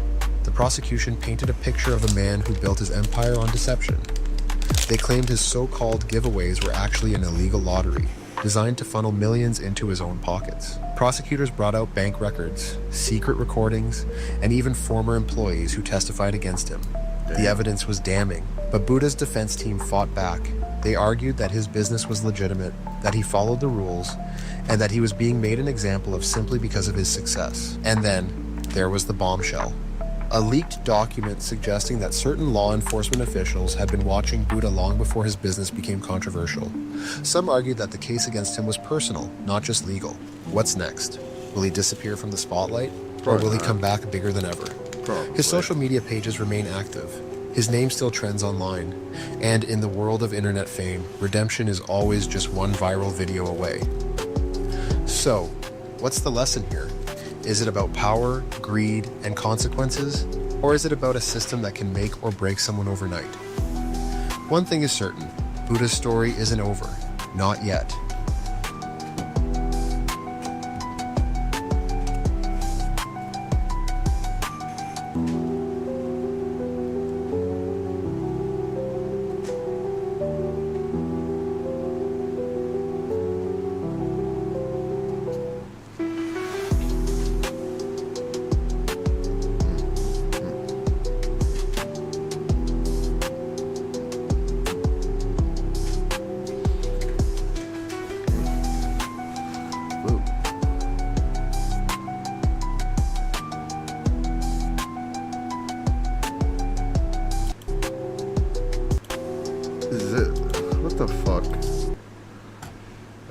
It's just a beat for the rest. With the massive success of Solo Leveling and the jump it got again from the anime, many series have taken that road. The only issue is that many of them are bad, or at least fail to provide anything worth keeping you around after the 30 chapter mark. It also doesn't help that much like isekai and manga, blends of action, isekai, and fantasy elements have become the most oversaturated market, which makes the search for gold feel like I missed 1848. I once said that if there was a layer of hell specifically designed for me, it would be an eternity of reading isekai video game fantasy series that all consist of the same core appeal. But here are some webtoon series that I think are actually worth your time. And when have my recommendations ever failed? Don't answer that. Do you know what has killed humans the most? Is it the mighty lion, the venomous snake, or other humans in our countless wars throughout time? None of them. It is the mosquito, and they have been waiting. These demonic creatures have been waiting for the chance to become the apex predators of the earth. A special group is trained to gather research that can save humanity from the swarm of blood and death that has brought the proud human race to its knees. Mosquito Wars. This is done by the same artist as the boxer in Horizon, who's without a doubt one of the GOATs. Takes advantage of the vertical reading layout, leading to visuals that, on their own, make whatever they make memorable. If you read The Boxer, you know the action is going to be top tier in every single chapter. Add on top of that a story that from the jump makes how dire the situation is clear, but the nature of the mosquito is rather odd compared to what you would expect from the bringers of humanity's doom. It is almost impossible not to get hooked. How dire is the situation, you might ask? The total number of human survivors, 5,162. Total number of mosquitoes, 1.5 trillion. I'll get what is most likely the most popular of all the recs in this video out of the way. Omniscient Reader follows Doka Jim, who's the only fan of a web series titled 3 Ways to Survive the Apocalypse. It has over 3,000 chapters, although having only one fan after 3,000 chapters sounds like a title on a desperate manga channel. Don't forget who pays you here. It took him 10 years to complete, but that series is a prophecy of exactly how the world will end, and he knows the whole thing. On the train, the story begins to unfold in front of him as a little creature gives people a video game quest. Kill a living organism in 10 minutes. Win, you get 300 coins. Lose, and the punishment is death. The main character, due to his prior knowledge and also because he is the main character, is able to come up with a quick solution for himself and save some of the people he will need to continue and survive this apocalypse. The people he meets are characters in the story he read that he knows the ins and out of and will need to move like chess pieces in order to change the future. But not everything unfolds just as he had read, which keeps things interesting at vital points. My main concern while reading this is whether or not it would follow the trajectory many manhwa and manga of this type of genre do, unfortunately. A really strong start, and then they go full Ben Simmons. In other words, they fall off a cliff. This pleasantly wasn't the case at all with Omniscient Reader. It managed to excel on its tense start and build the mystery behind it all more and more. The main character, despite a pretty stark change in personality just within the first chapter, was also compelling, giving the moral dilemma characters that know the future fall into. Elements being thrown into the pot that keeps you engaged from start to finish, or well, up to the point the story is at, as you piece things together and watch how the main character deals with the objective at hand. I don't think this counts as isekai. I think the actual term is reverse isekai, but if it has a leveling up system, it sits at the dinner table. It is ongoing at 236 chapters on Webtoon, so go crazy. I have a buddy of mine who's trying to put me onto this for months, so consider this my apology for not listening. In the age of vampires, they rule supreme, crushing humanity under their boot and wiping the race from existence. A normal human cannot withstand their sheer speed and power, and we as a race are running out of options. The greatest gladiator with 228 fights and 228 wins stood dying on his feet, and he was brought back to life. Corpse Knight Gunther. This is one of the coolest things I've had the pleasure of reading. Just look at this suit of armor. In order to ensure it stays interesting and Gunther isn't just steamrolling everything, therefore the series just lose all possible interest and stakes, he has a timer of 2 hours, and he can be active for until dying again, and then needing to be recharged via his human battery. I love the setting. Its blend of horror and action makes it a read that stands out in a niche packed with action series. I mean, let's be honest with each other. Would you rather read this series or another one with a dark-haired bowl-cut MC? The peeks we get into Gunther's past helps build the story of interest to him as a character, a lesson in slowly showing the intrigue of your series instead of giving it all away in chapter 1. Some series have great stories and others have great art, but this has both. Circles within circles within circles. An angel falls from the sky and wakes up inside of the home of Goatman, with no memory of how she got there. Hell is a fantasy series on Webtoon Canvas, following the Angel 9, and she's trying to find her way back home. with the help of Baal, a demon who was once a violent warrior, but for some reason sees no point in the endless war that has gone on between his people and hers. The eternal battle between angels and demons. Please give this a try. I loved how the story takes its time to introduce all of the different elements and immerse you in its vision of hell and its inhabitants. Instead of starting off with the first chapter that tells you everything with a monologue, it throws you into it and tells you to piece it together, like Nine the Angel is trying to do as well. Each chapter you read brings you closer to the answers you want, and once you get those answers, more questions replace them, making you feel like you're always learning something new about the characters, the world, and the lore. I think anyone who's a fan of hell settings, or anything that has a strong world-building focus like Made in Abyss, would love this. What I wasn't expecting is this story to then focus on a completely different character, exploring different stories, building the world through the eyes of more than just one person. This somehow only has 124,000 reads total, when it deserves so much more. I'm using the excuse of Nine falling into what she thought was a new world at first as an excuse to recommend this. Look, I needed something simple for the title, but seriously, dope characters, dope world building, creative execution. I think the one thing it's missing for me is a major antagonist that sticks with me, but that might be the Bondrewd fan and me being biased. This is adapted from a web novel, so I can't speak to how faithful of an adaptation it is, but The Primal Hunter was a pleasant surprise. Follows Jake, a man tired of his boring job and mundane life, thrown into a tutorial where only the strongest will survive in the wild. It's always funny to me seeing characters complain about job security. I'd like for them to talk to the genius majoring in art or computer science right now. Him and his co-workers split up when a faction of them takes them in, and then he decides to go off on his own to ensure the survival of said co-workers, setting off a tense survival adventure. I really like this so far. The main character feels layered with the possibility to go in many different directions.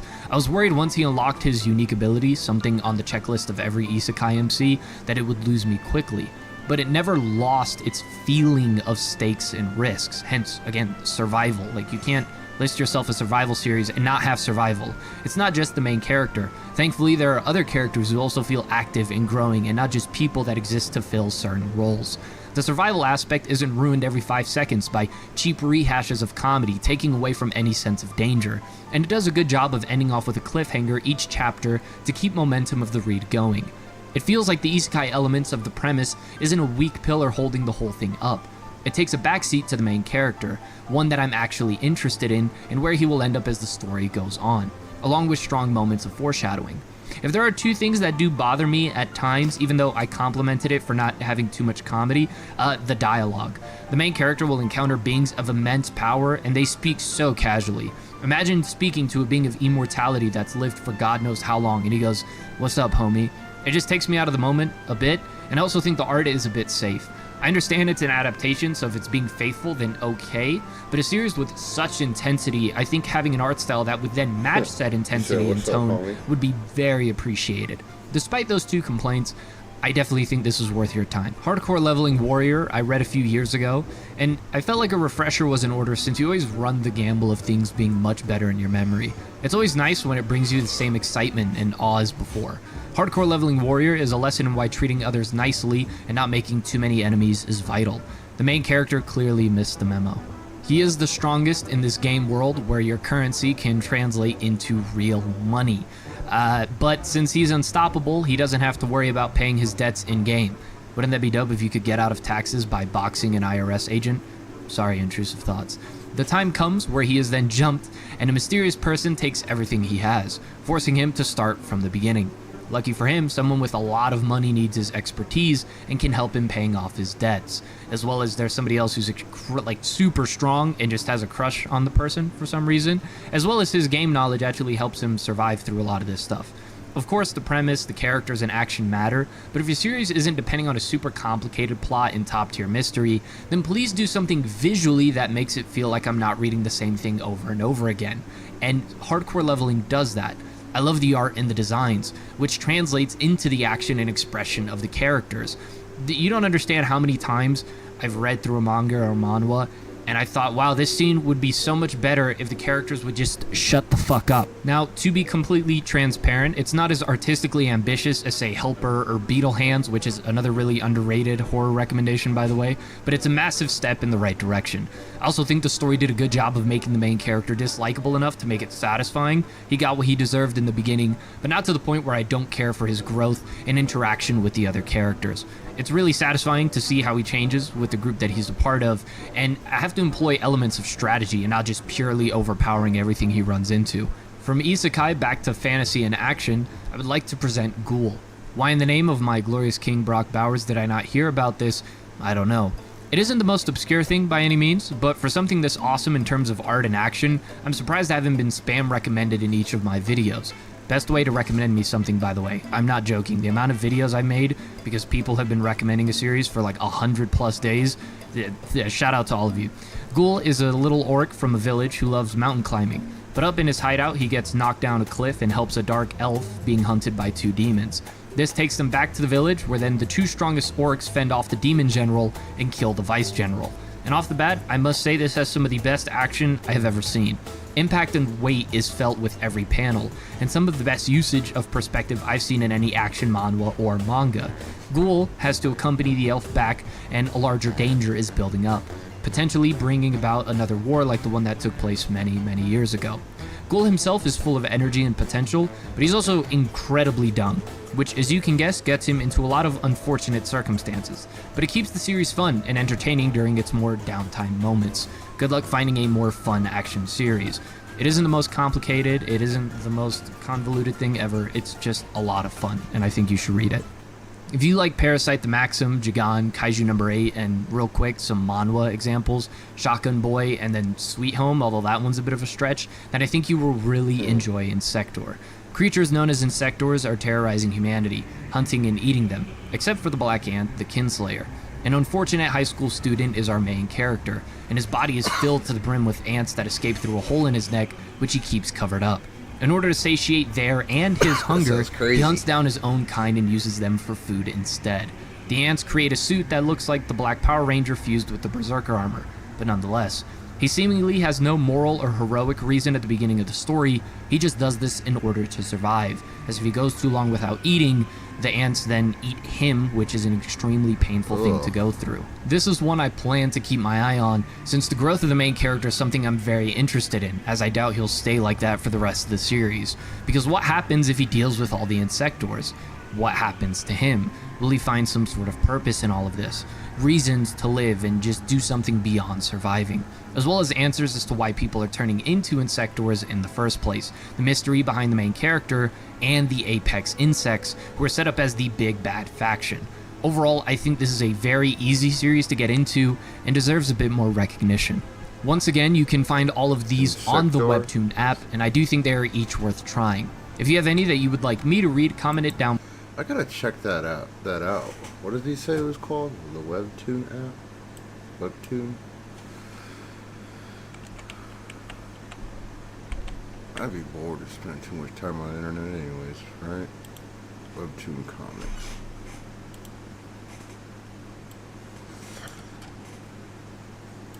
Alright, so what is this? Are these like free, or do you have to like pay? Like a subscription or anything?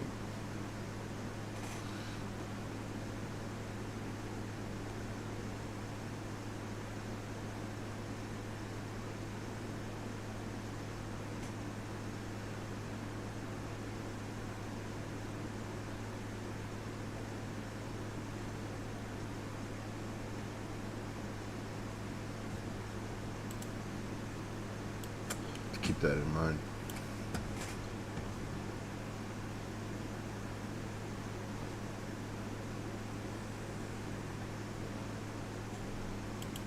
Down below, and consider liking and subscribing, as it does a lot for the channel.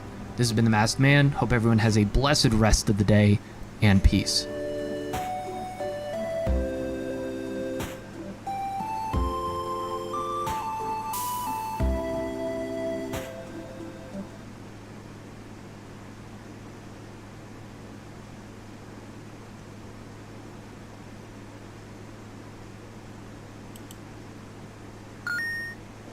I have recommended a lot of things over my time on this platform. One of my favorite things to do is talk about manga that isn't usually mentioned in videos and bring a little more attention to them, but as time has gone on and more people have begun making content, it has become tricky. Yet there is one series I read a while ago that is long overdue, a series I believe you should read before checking out any other manga, Blade of the Immortal. There are a few heads up in regards to the series that need to be addressed, outside of this story being graphic, very graphic at times, one for the convenience of the reader. This manga is read left to right, so keep that in mind because it definitely threw me off. They used to have some of this, I think, in the library. Off a few times and took a little bit to get used to. And the second one I addressed back when I was talking about a series, the name won't be mentioned. This is a Buddhist symbol of peace that was then corrupted in World War II by a guy who should have just been accepted into art school. But I guess hindsight is 20/20.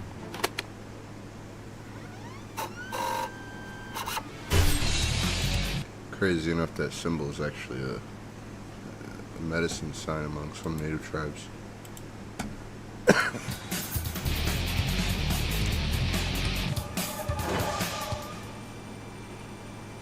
The manga begins with a swordsman that has killed 100 men. An attempt to assassinate him fails, and that's when it's revealed that he is immortal. Covered in scars, one eye, 100-man slayer, I think you could see why this might get lumped in with other series already. This is Manji, a swordsman that has been given magic worms by some old lady that allows Manji to heal from any injury he sustains. Well, almost every injury. At first, this might present itself with the internal question of why should I care about any conflict in regards to a character that can't die, an overpowered MC if you will, and I think the author thought that through since the real conflict with Manji is actually a moral one, and his convictions are shaped by his own mistakes since one of the 100 men he has killed was his beloved sister's husband, and he has to witness her get murdered. And so now he has to make things right by killing 1,000 evil individuals. Also, he can be killed, and there are some specifics that the story addresses pretty early on in regards to that, and the fights are stellar regardless. In actuality, it's because of the insanity that Manji is capable of. His immortality is more so that he can be killed, it's just that most people don't have the resources to carry that out. So getting into Blade of the Immortal, especially if you have read some of the other prominent seinen manga, one would think that this is going to be another story that delves into this one character with all of the ins and outs and watch this character drastically change. But that's not entirely the case because Manji isn't the only primary character of the story. That spotlight and role is shared with Rin, a girl that has her father and mother killed by a group of swordsmen known as the Ituryu, and swears vengeance on them and employs Manji as her bodyguard. A character that is trying to make amends for living a lifestyle of murder, and someone who's trying to throw themselves into it to avenge her fallen loved ones. Written by Hiroaki Samura from the end of Jordan's first three-peat and LeBron's first championship ring, Blade of the Immortal is a great showcase of his artistic ability when it comes to portraying beauty and extreme violence. Something you put on display in another work, a one-shot doujinshi titled Night of the Succubus, as well as non-doujin works such as Die Work Elder. There's also a sequel to Blade of the Immortal which is ongoing, but I won't be talking about that in this video since it only has a few chapters out. It also has a live action, which I'm not sure how good it is, but I heard both anime adaptations were a bit poo-poo stinky. It was inspired by Tange Sazin, not sure if I mentioned that properly, but it's a swordsman with one eye and one arm that would appear throughout a lot of different Japanese television and film. The Blade of the Immortal manga has shades of some of my favorites ever. The main one that it will draw a lot of comparisons to, unfortunately, is Vagabond. Look, comparing these two for the sake of which one is better is just a disservice to both stories, since the only thing they have in common is the setting and the implementation of brush art style. The core themes and messages, as well as the style and character focus, is fundamentally different. Vagabond, I think, because it focuses so much on one character for the majority of the story, and then takes some time to focus on others, such as Sasaki Kojiro and a little bit of Matahachi, it provides a main character that very few series can match. Blade of the Immortal, on the other hand, focuses on many different key characters and plot points at different parts in the story and then ties them all together. And so in that sense, it has a more plot-oriented style of character focus. In other words, Vagabond is a far more character-driven story, greatly focused on the details of a few characters, while Blade of the Immortal has a far more broad scope, leading to a very different experience. It actually reminds me a little bit of Hajime no Ippo and Ashita no Joe, where it's like, yes, they're both boxing series, but each of those series have such different strengths and reasons to love and enjoy each one that it gets on my nerves. But anywho, this story also has heavily delves into the idea of revenge, so some might compare it here and there to Vinland. But look, if you were to legitimately force a comparison with this manga beyond just the aesthetic, if I could go, okay, if you like this manga, then you'll like Blade of the Immortal, I would argue in terms of story structure and strengths and focus, I would say it's a little more similar to Hell's Paradise than actually any of the major seinen titles that it will get grouped with. The main differences is, of course, the specifics with the characters. I think Blade of the Immortal has a far more grounded plot, a far more graphic and explicit story, and almost 100 more chapters to explore the characters and have them be involved in the plot. But I think they have a very similar style of focusing on all these different characters and then bringing them all together. I say all of this because I totally understand where some of these comparisons come from, but this really is its own story, and that can largely be seen by starting with the main character, Manji. He's an interesting case since he is for the most part a completed character, sort of like with Kenshin and Gintoki, but even then he's different, where a lot of what he's gone through is before the story starts, and is actually largely dealt with in the first chapter. He does grow and change subtly, but it's the female lead of the story, Rin, that goes through a large amount of the progression and development and is the focal point of the thematic question of how we deal with revenge and what a life of vengeance leads to. More specifically, the morality behind it, and because of the premise of the story, Manji comes off more like a force of nature. Think in Old Man Logan or Guts in the Lost Children arc, someone that we observe through the POV of others. It's almost as if there was this non-existent prequel that we never ever see, and now we are seeing how this made man has an impact on those around him, and how he is impacted in return. And so I think this allows Blade of the Immortal to not just have one strong main character, but its biggest strength is it has one of the best casts in all of manga. Manji himself, Rin, Kagehisa, my favorite character in the story, Maki, I believe that's how it's pronounced, Hyakurin, Kagimura, are all some of the best in their respective roles, and provide a different perspective and answer in the form of their outcome to dealing with a life plagued by death and revenge. There are some other characters in the cast as well that provide some really memorable moments, like Gichi, someone I did not expect to grow attached to. So going into this for the first time, given the first few chapters, one might be led to believe that Manji will hold the majority of your interest, but it grows quickly into a living, breathing world with many storylines you wish to see fulfilled and that you're invested in. It is worth keeping in mind, however, that when you kind of have this sort of thing, the middle part of the story, when one of these characters is introduced for the first time, the story feels like it slows down quite a bit, but in the end, it all comes together beautifully. In fact, the author's motto when it came to making this manga was to focus on the overall story and not the details, which isn't to be conflated with a lack of depth, although you do inherently sacrifice delving into a character even more, but if not an emphasis on all the different parts that work together. Many stories evolve in a similar way that Blade of the Immortal does, where the original and simple goal of going after a few individuals, or this simple goal in general, causes the characters to get involved in a far larger mess than they signed up for. This can be tricky since if the concept of the plot is what created the tension and the intrigue, by changing that you run the risk of losing a large portion of your audience, as was the case with Promised Neverland. But I think Blade of the Immortal goes about it in a natural way where things slowly open up more and more while new pieces are added to the puzzle, instead of the door being completely kicked open. As well as I think the big intrigue with Blade of the Immortal after the first initial chapters are the characters, and not just the premise of going after this group of swordsmen. The original idea of Manji and Rin going after the Itoryu eventually gets them involved in the other forces in Japan also going after the Itoryu, some of which are individuals just as evil that get themselves into being targets for Manji as well. It also keeps conflicts interesting by focusing on other characters and providing a good mix of antagonists, characters that are far more nuanced and human than they might have seemed upon introduction, and others that are so detestably grotesque that it creates a huge amount of satisfaction when they finally get dealt with. I think a lot of the stories that I find very interesting do a good job of this, since it helps encounters feel fresh as the plot moves forward. I think the action is great in this manga, some of my favorite, not only from an art and paneling standpoint with some beautiful eye catchers at the climax of the fight, but also the pain these characters go through is the core of their character, and they often have to go face to face with the cause of their suffering or a reminder of what changed their life forever. And so I think every fight scene, every moment of action in the series is worth feeling invested in, and you stay immersed into it, because I think one of the worst things is feeling as if the action only exists to move the plot forward, or just because a fight was needed there, and it never feels connected to the characters. The action feeling separate from the story or the author not using those moments of giant conflict to then explore the character. I know I said not to compare the two, but Vagabond is amazing at this, as Inoue's goal was to explore Musashi before, during, and especially after each encounter, while Blade of the Immortal does an amazing job at this by tying characters to one another, or exploring each of these characters and make them question their current way of living in contrast with one another. They grow from interacting, which helps them feel alive and worth being invested in, despite their legitimate flaws. Some of them evolve by interacting and learning lessons from people they would have never thought possible. Sworn enemies having to form temporary alliances is a big thing in this manga, which makes for surprising moments where characters learn valuable lessons from the people they would least expect to learn from, as well as a constant feeling of tension and just conflict, because you never really know where it's going to go next with a specific character.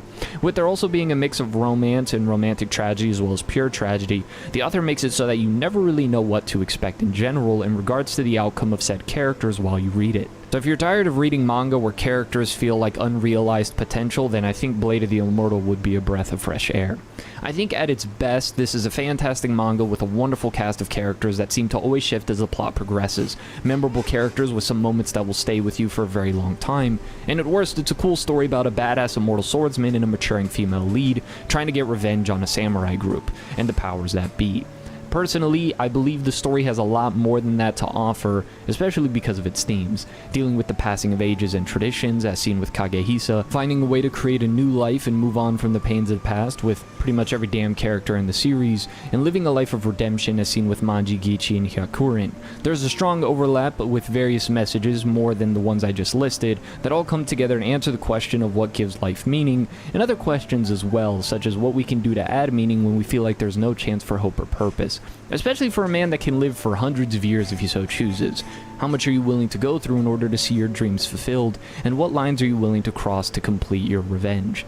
I think the ending to this manga is interesting with some room for discussion, since I found it satisfactory, although a tad bittersweet, which was to be expected given how certain things were built up. I don't want to call this series underrated, since most who have read it hold it in very high regards, but I do think, like Yusugoi, this is a series that deserves to be brought up a lot more. I don't know the exact number, but I've recommended a lot, and I'm sure most of you watching this video have read a lot. But if you haven't read this, before you read any other manga, read this.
Hey, kitty.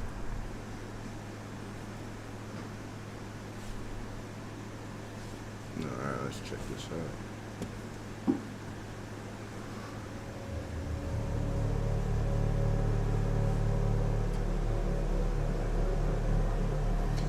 An important part of the game's atmosphere. We strongly encourage playing.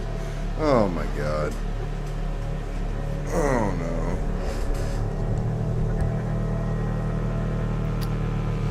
Flashing lights, images, and other luminous patterns that may trigger photos. Oh no.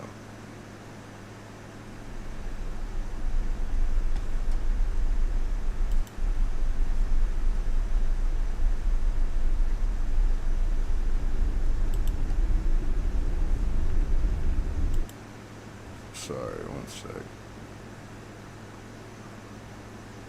Trying to fix something real quick. Alright.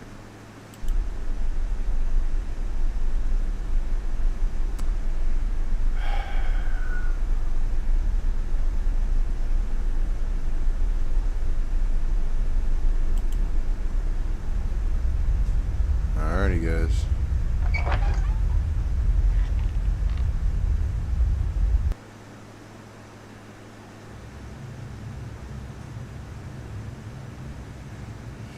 Historian and treasure hunter.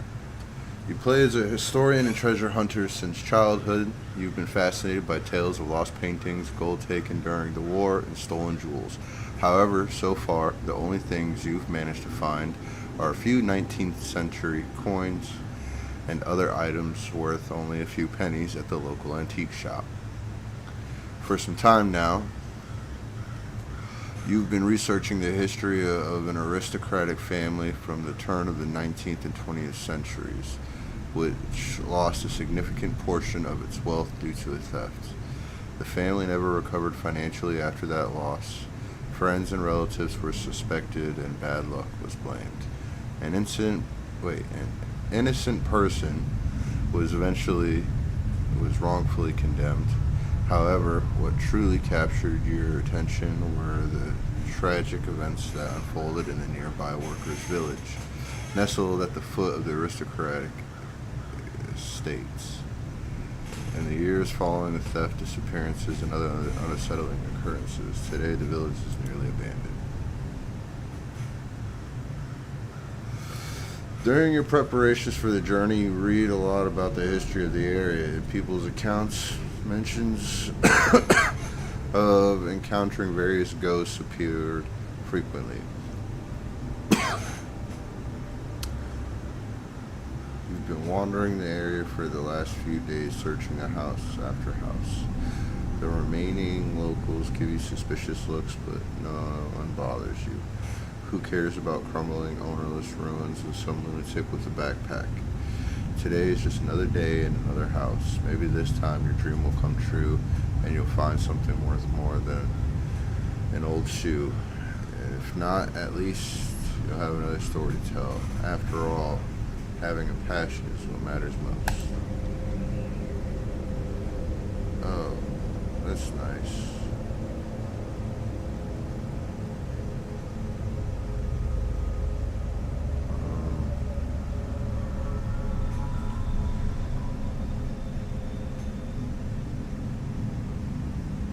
Time to see what the house at the end of the road is hiding.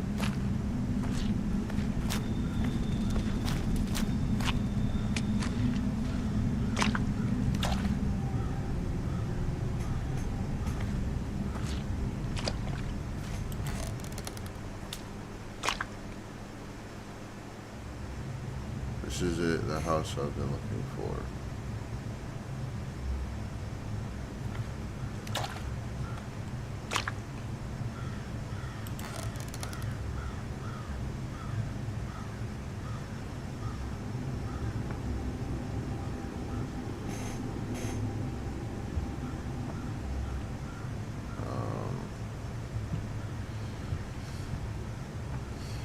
Nothing in this first part, Johnny.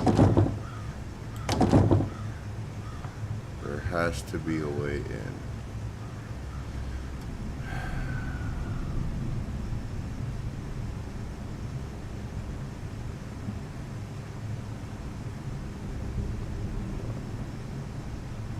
Oh, nothing like a little B&E.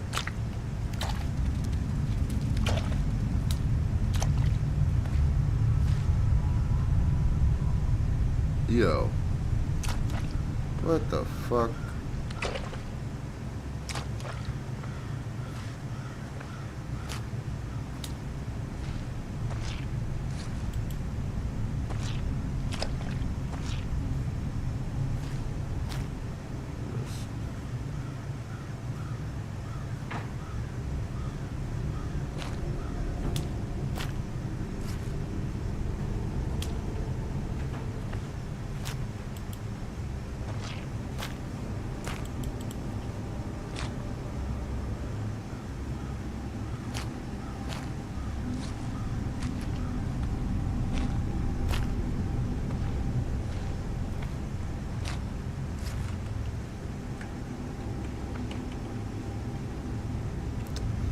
I wanted to see where he crouched.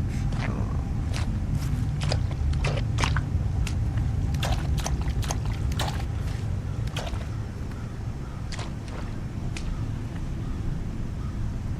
Yo, there was an axe there, bro.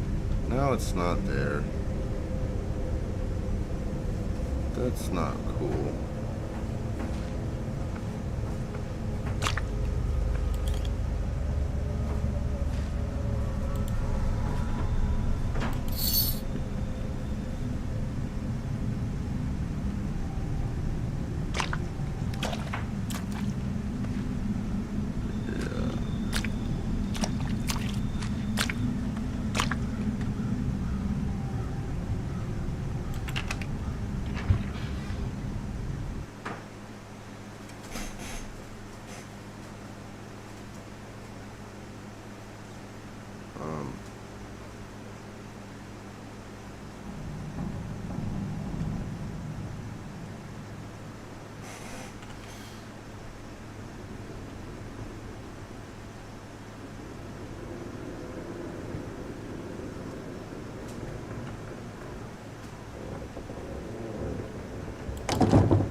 Fuck you.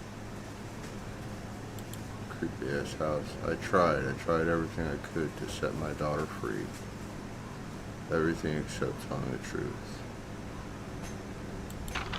Save one, lose the other.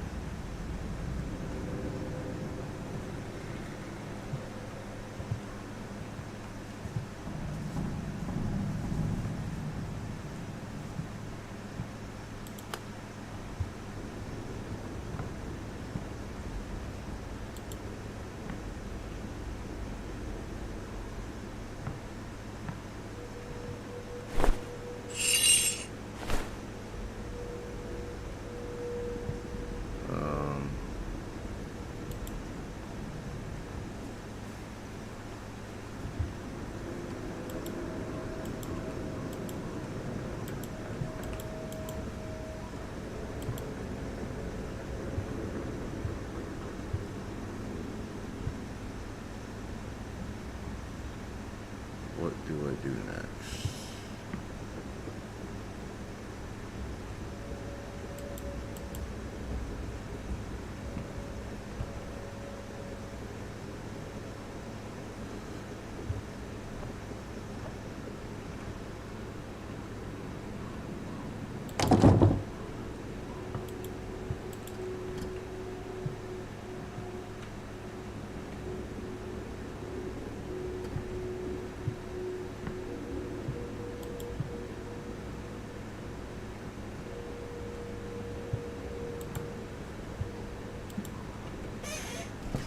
Man, I could use some fucking ideas as to like, what the hell?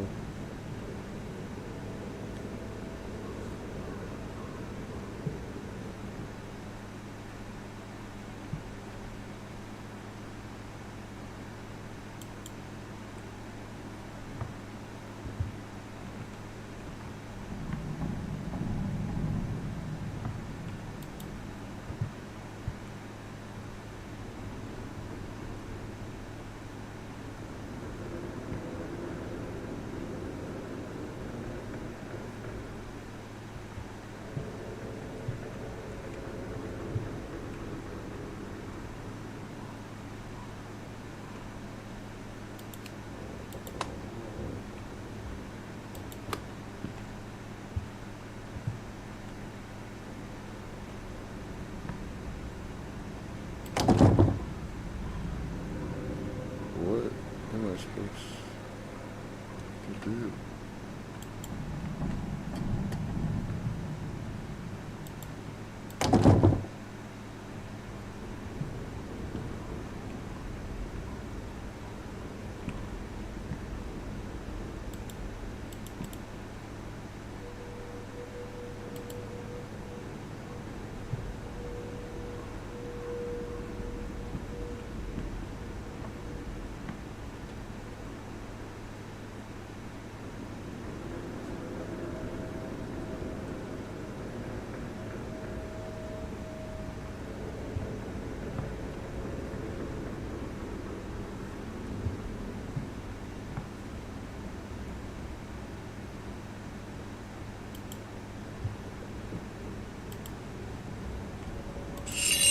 Oh. I feel stupid.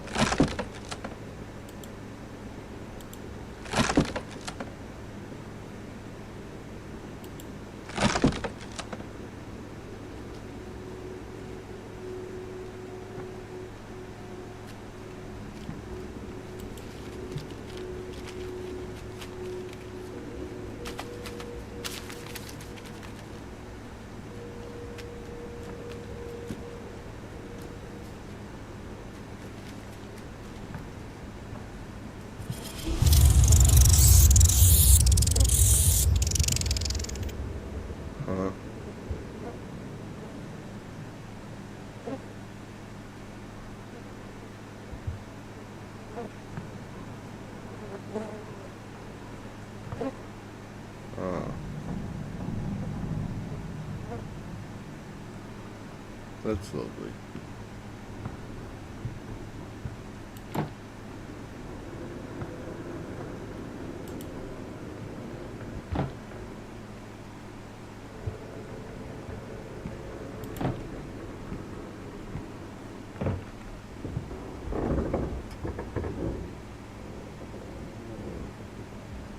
That's not spooky.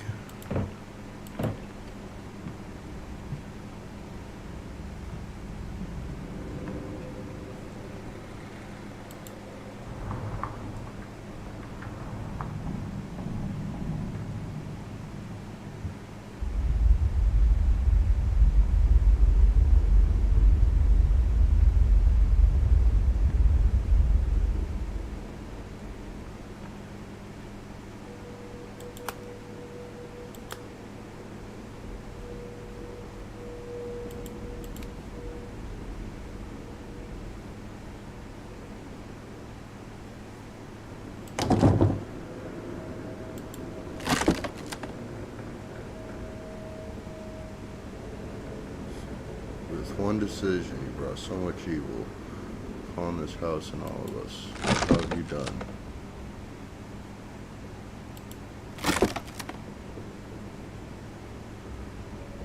Yeah, that's nice.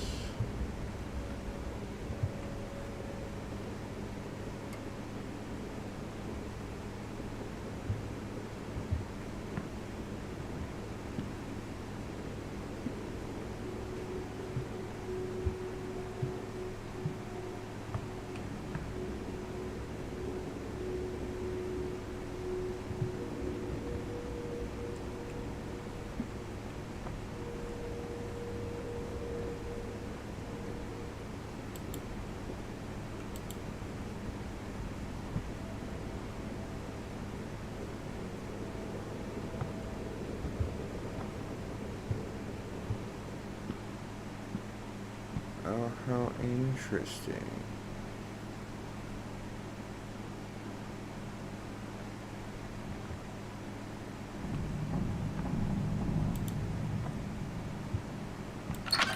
Yeah, let's get out of here. Go to the store.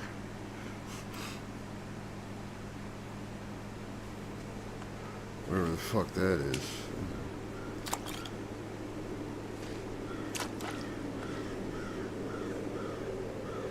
I assume it's this way.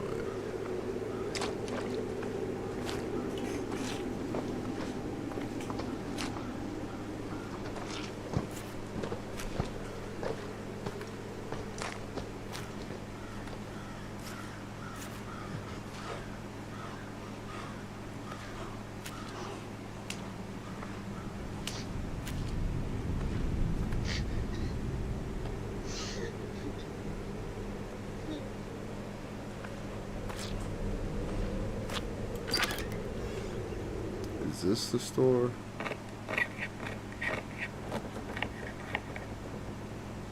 No, this is the store.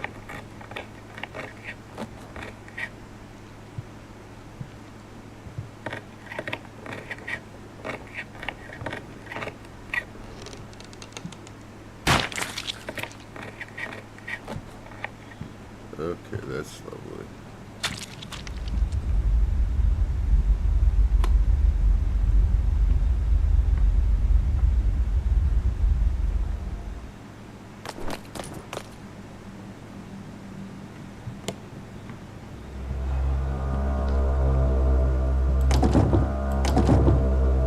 Oh, hey, that's nice. Look at that little creepy thing.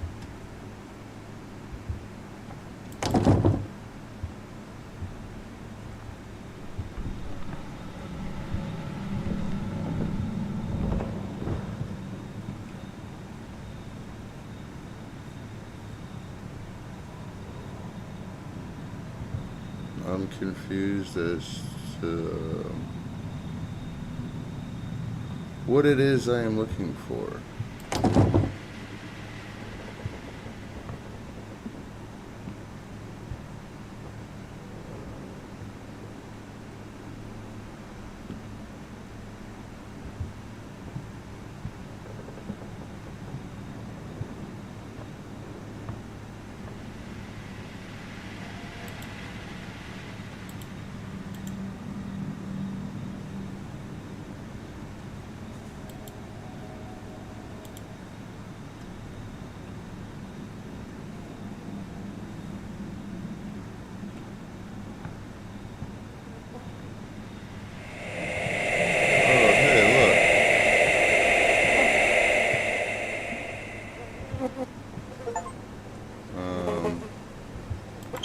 Okay.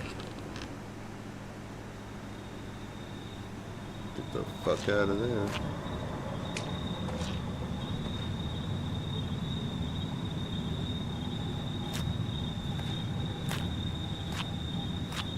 Yo, where?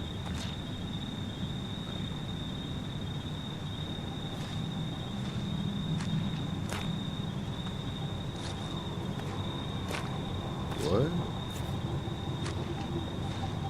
The fuck?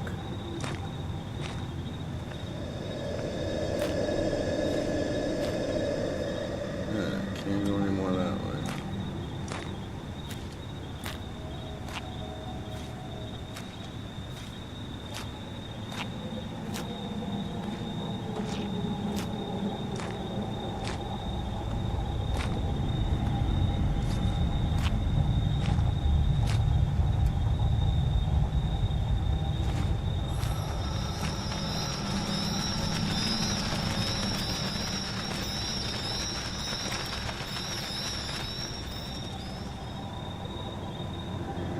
Won't come without a heavy price.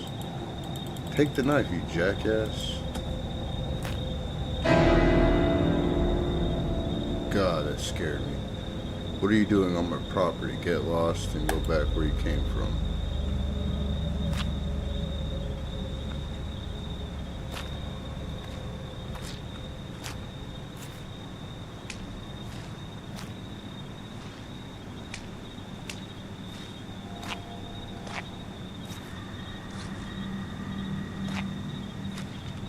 Yeah, like that wasn't creepy.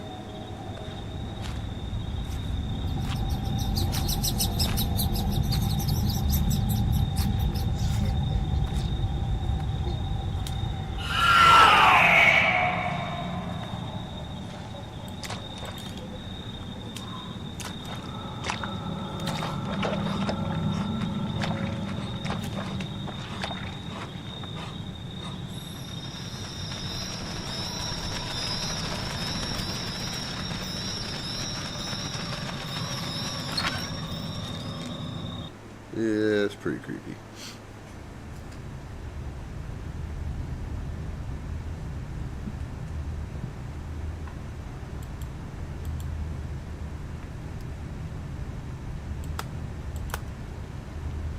Okay, what do I do with the box of light bulbs? How to replace that light?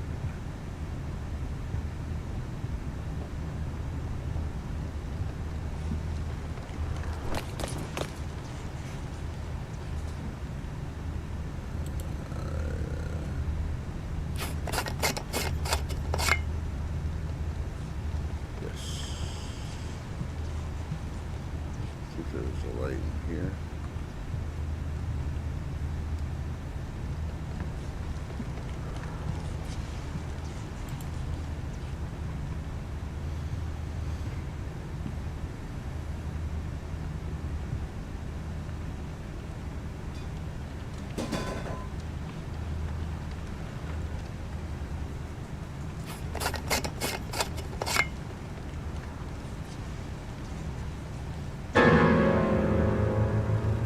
What are you doing in this house? This used to be my neighbor's place. They left a while ago. But that's not important. None of my business. If you want to snoop around, go ahead. No one lives here anymore anyway. Just don't break anything. I'll be watching you.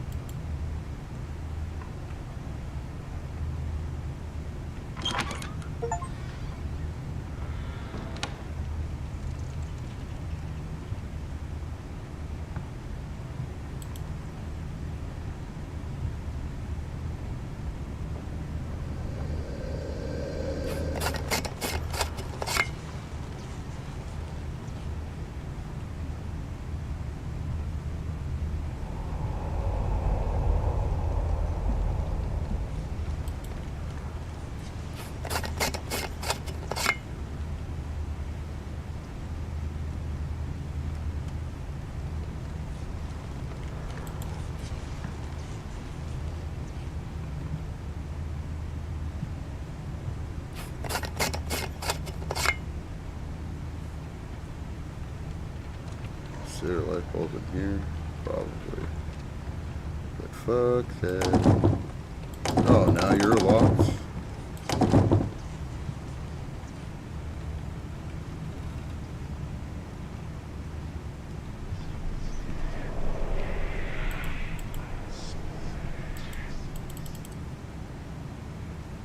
Something about Jesus.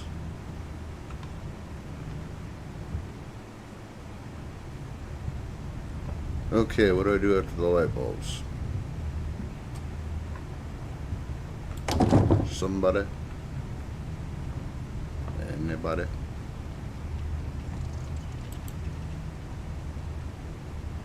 It's not worth much, but it's better than nothing.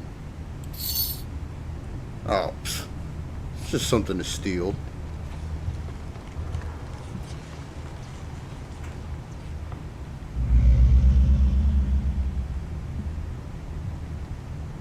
Well, what was that, dude?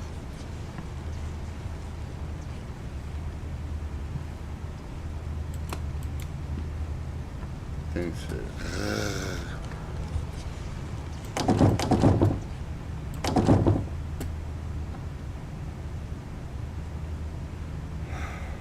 Okay, I'm bored again. That's enough for today. I'll search the house tomorrow. It's time to sleep. Oh, like that's a great fucking idea. Sleeping in the fucking... Okay. My character is obviously not very high in the IQ. Because who the fuck's like, oh, haunted house? Sleep in it. Don't forget my teddy.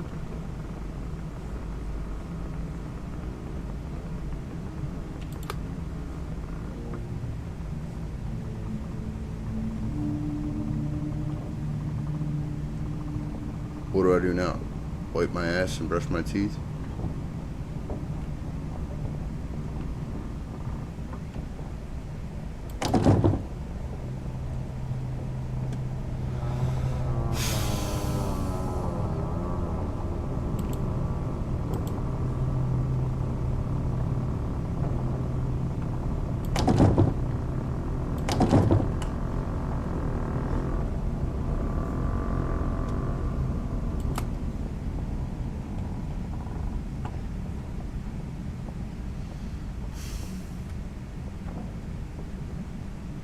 So what do I do next?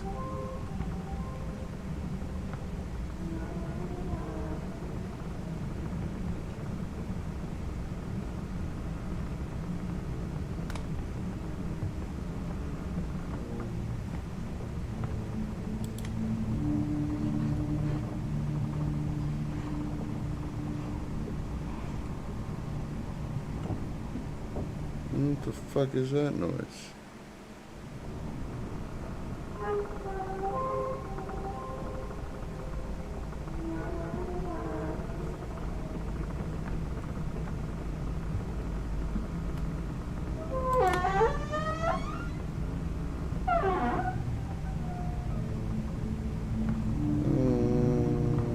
Where did that come from?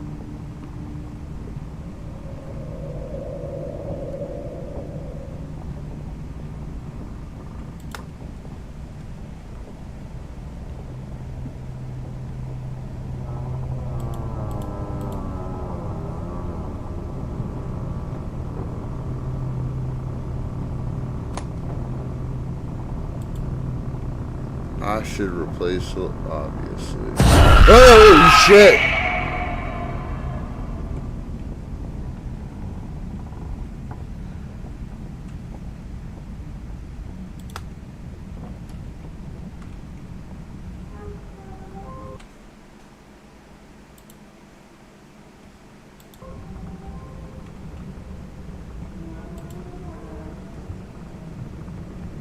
I ain't shit my pants, you shit your pants.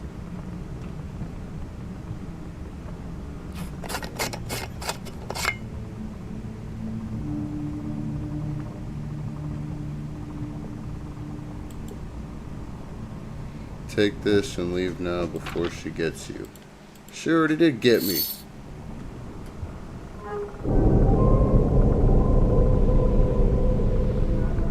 Get fucked.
I'm confused.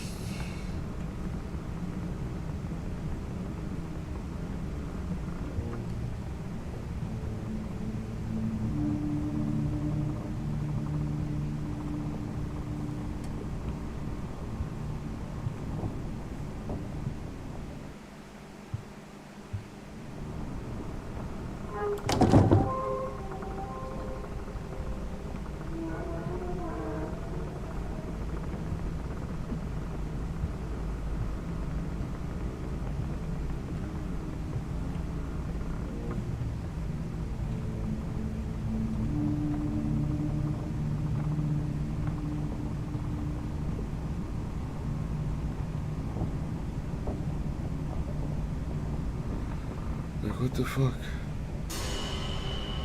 Yo, appreciate the follow. That's what's up.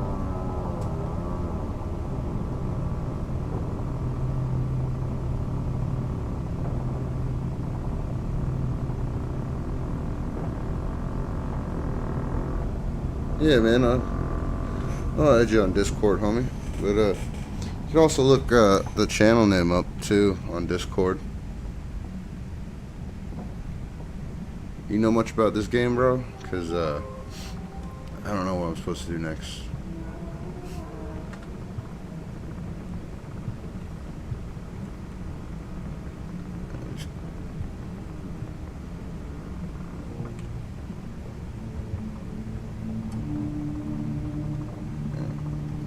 second. I'll just add you.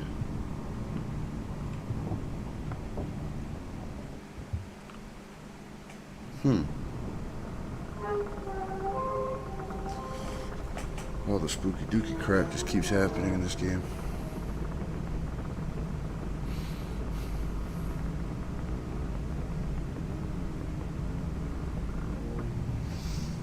What type of games you like, man? Have you played this much?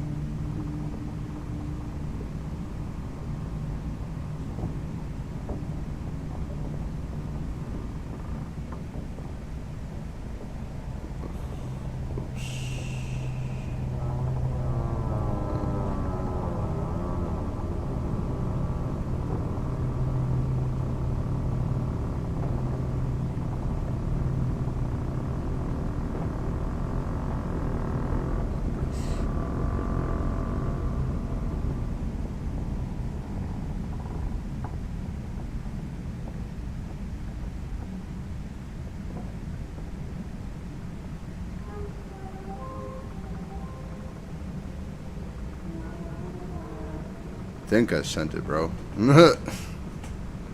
If not, I think I just sent a friend request to somebody random.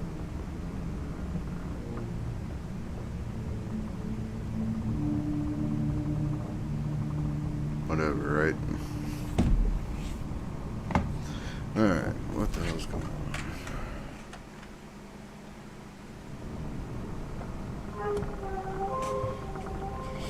Click in. It's gonna make me go over here.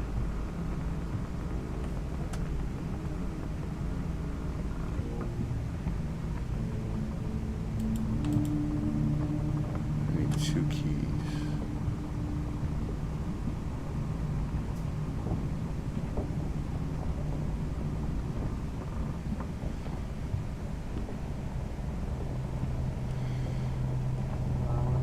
I don't think the game ever told me I needed to go outside.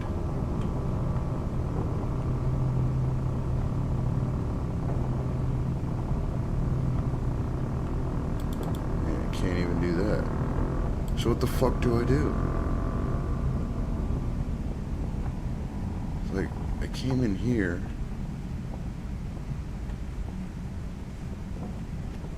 I'll do the fucking hokey pokey, now what?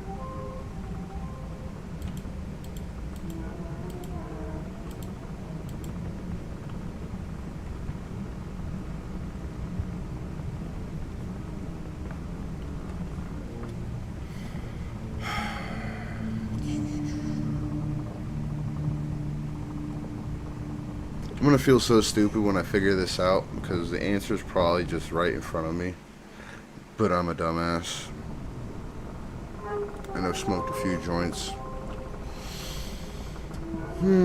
So that doesn't help my cause either. So.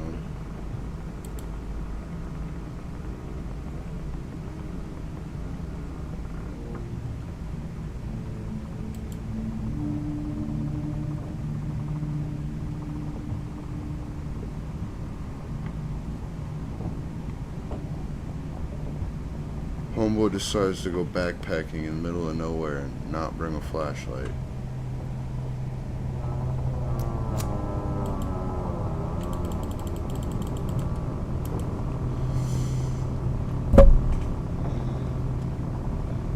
What can I do? Oh, what the fuck?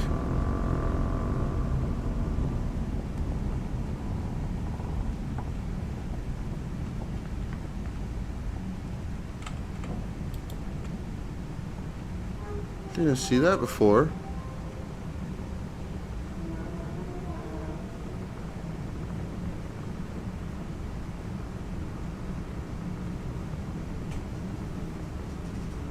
Huh.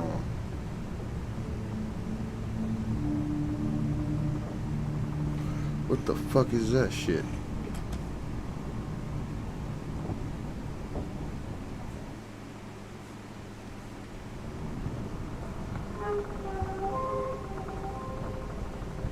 Is there any other bodies around here?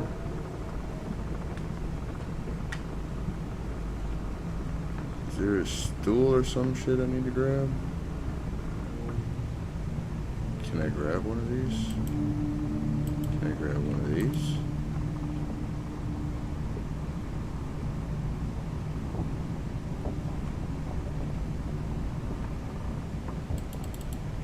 Can't grab that.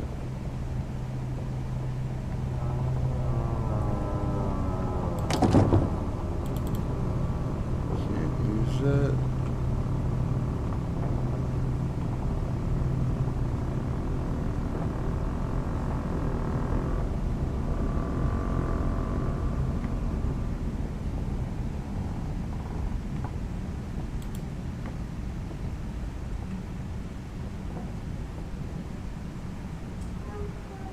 Definitely something under there.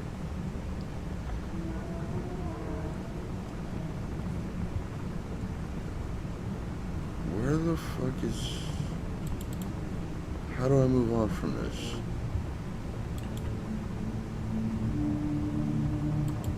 Or does that just sit? The game gets you an eeriness by just making you stand in this room.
I'm not gonna lie, I'm bored.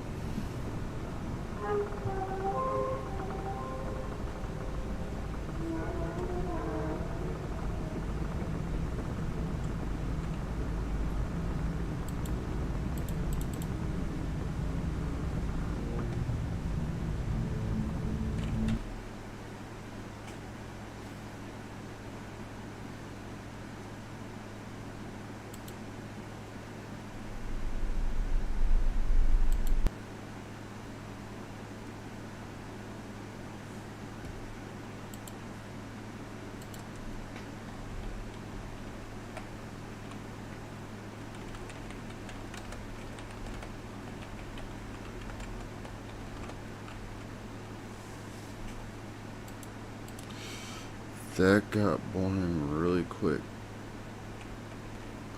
So, fuck it. Let's try. Let's do something else because that got boring. I was falling asleep because literally I ran up. I did everything that I could do, and then it's like it ran out of shit to do.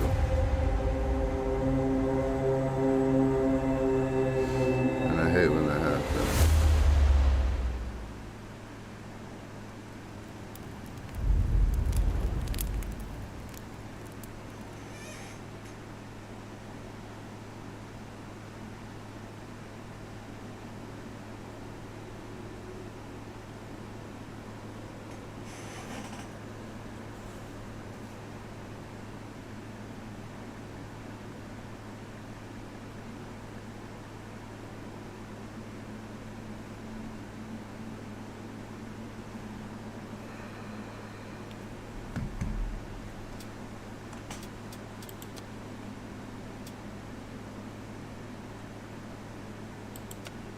Yeah, what the fuck? I definitely did not have any of that shit. Alright, let's suck some ass. Fuck it. Please let me fucking beat this shit.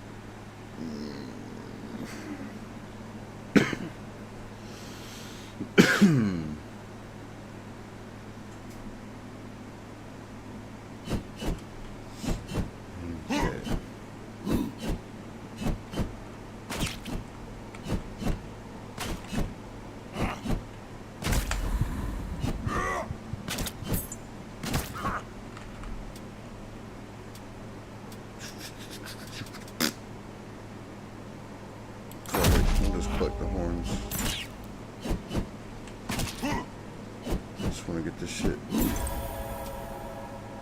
Fight the Jotun as soon as possible.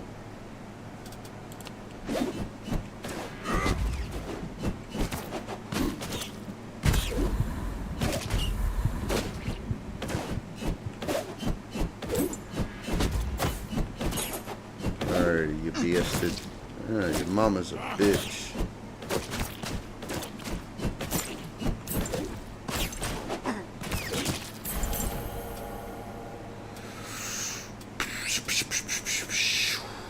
What does she have for me?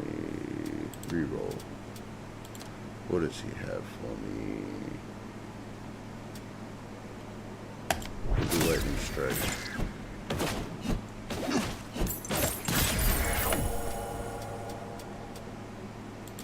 Trickster. I don't really like flammable wall. Kind of smash.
Get fucked.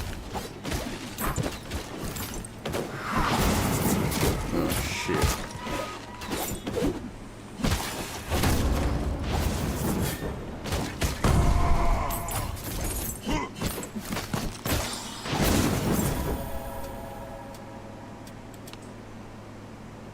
all about the gold.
Into the portals.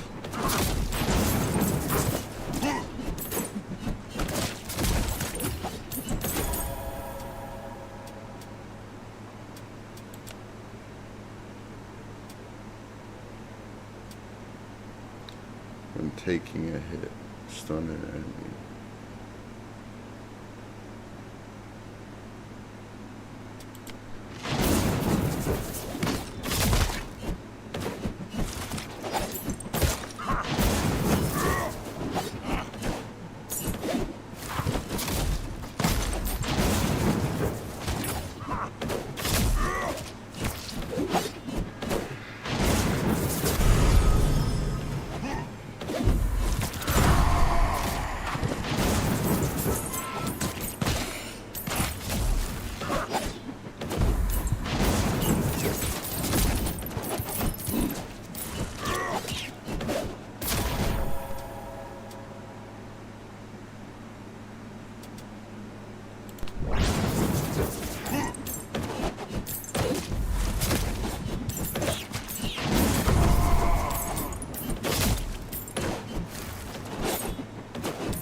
Thinking about something.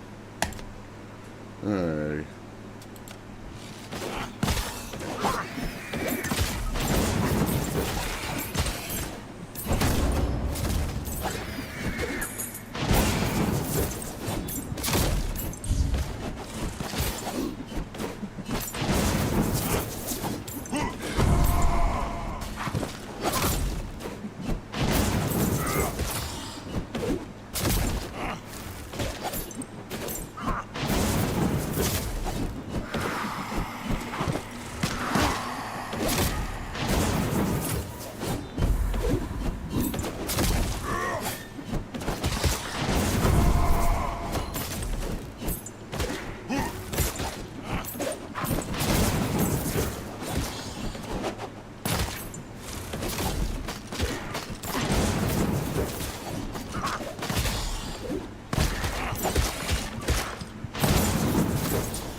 ones.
Come on, bitch. Your mama a fleshlight. That's why you look like that. Bunch of aborted fetuses. Yeah, fuck that dude.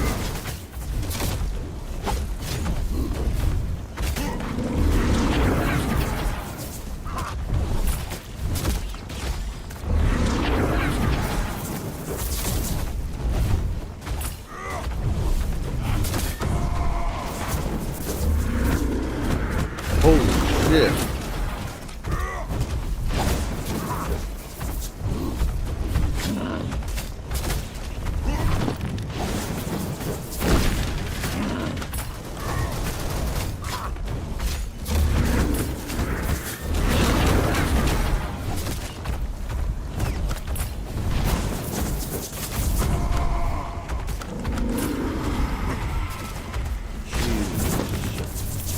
Get out of there, my boy.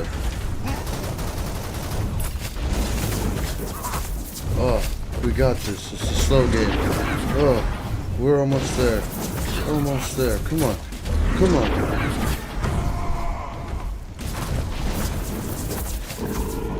Come on. Come on.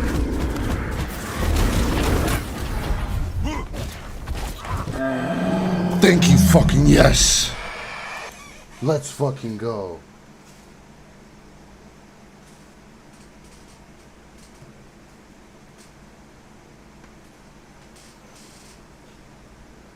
What we got going on right there?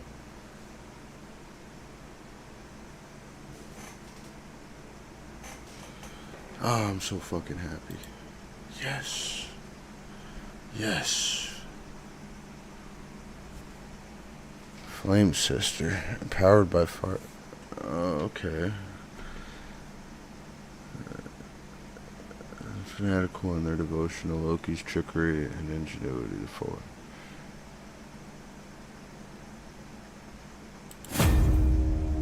New location. Fuck yes.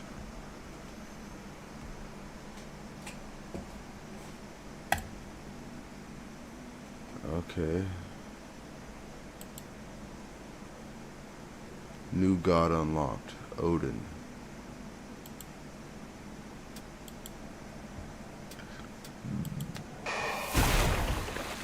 That was so fucking good. Oh my god.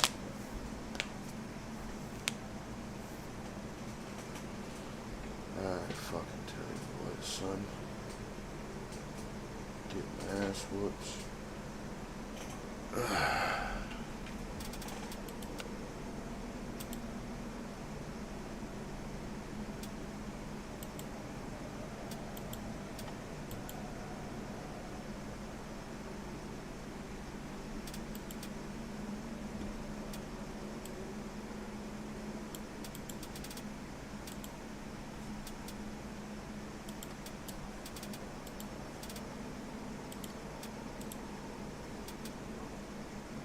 Okay.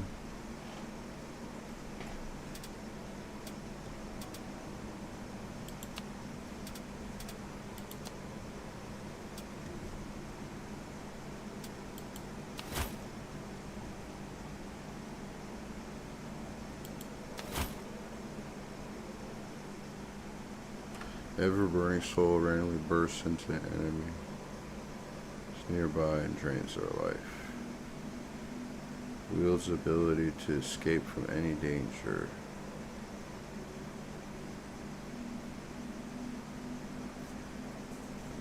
Let's try this out.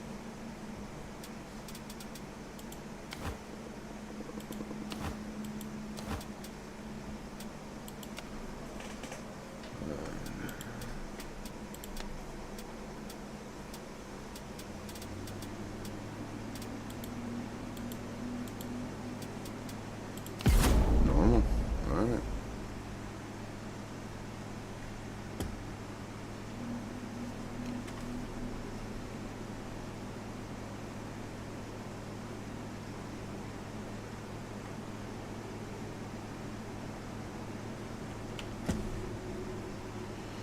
Alrighty, I haven't played the second map yet, so let's try it out.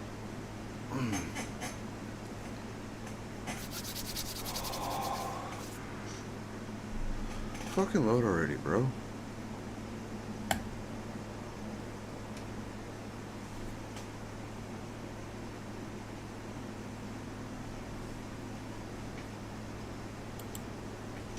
Is it gonna do anything?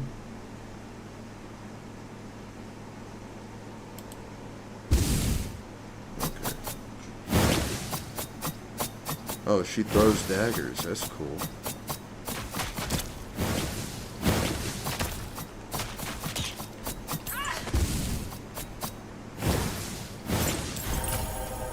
Yeah, what type of skills does she get, though? What does Odin have?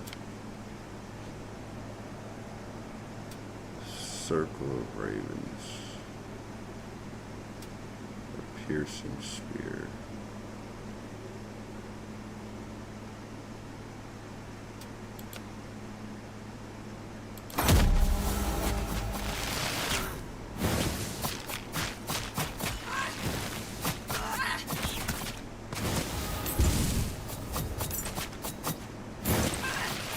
Oh, that's kind of dumb. I thought the circle would be around me.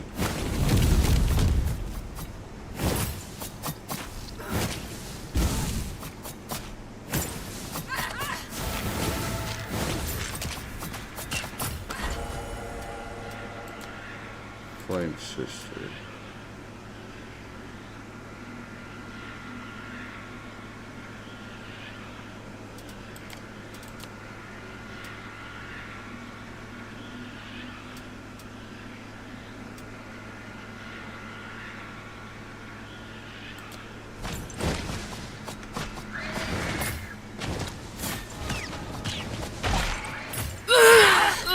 Yeah. I suck at playing a Flame Sister. We're going back to Barbarian, guys.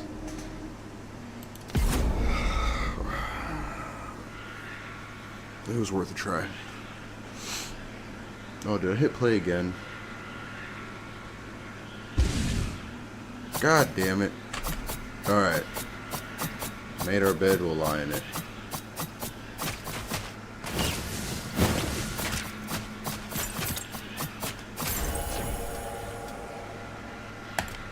Okay, what does she have? Daggers and a wide arc, okay.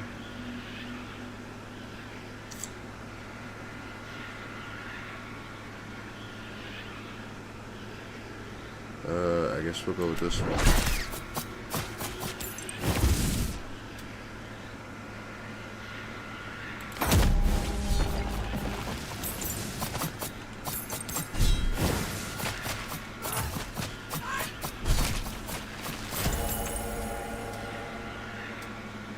Odin.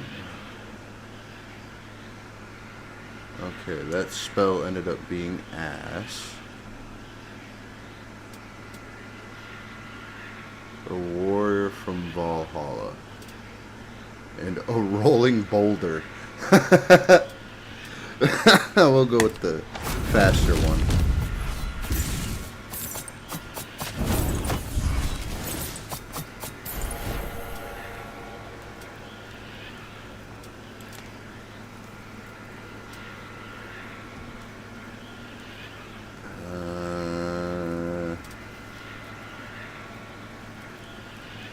Fuck it.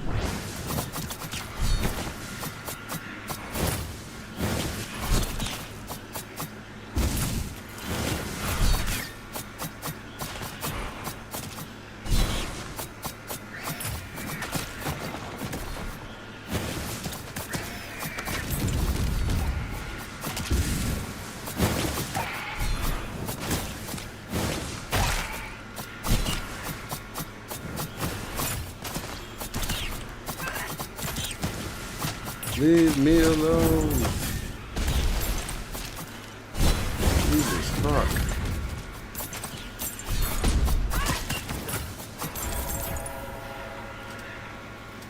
What summoned the big circle thing? Who's trying to hit me with the big circle thing? Gotta charge my phone.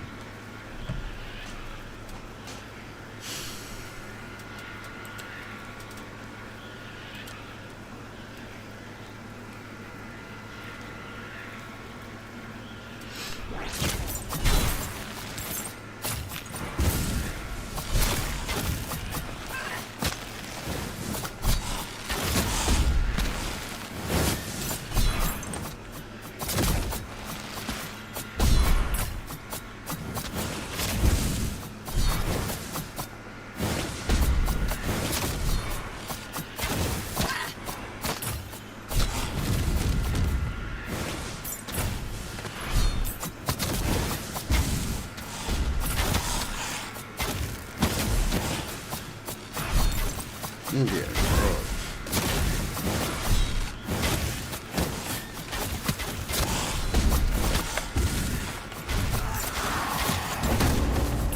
suck my ass, bitch.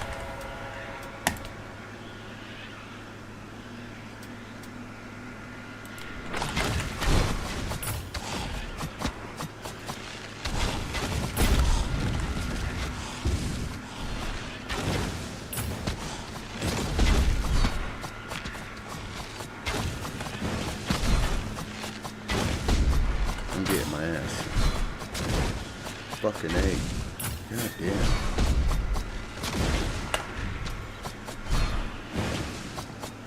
Shit, bitch.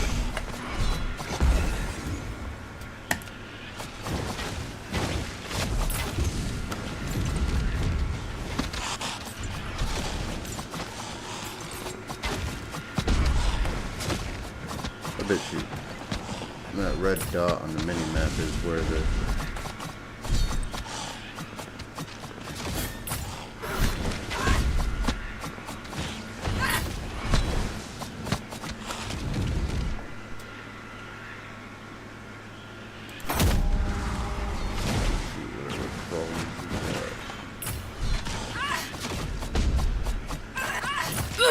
motherfuck.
are fucked. So very, very fucked.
Out.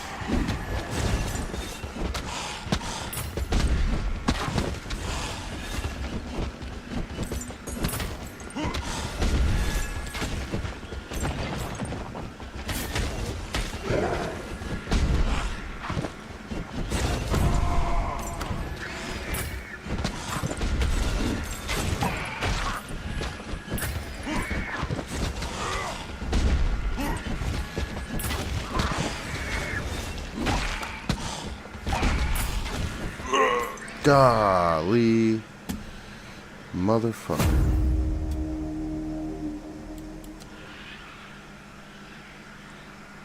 Fuck.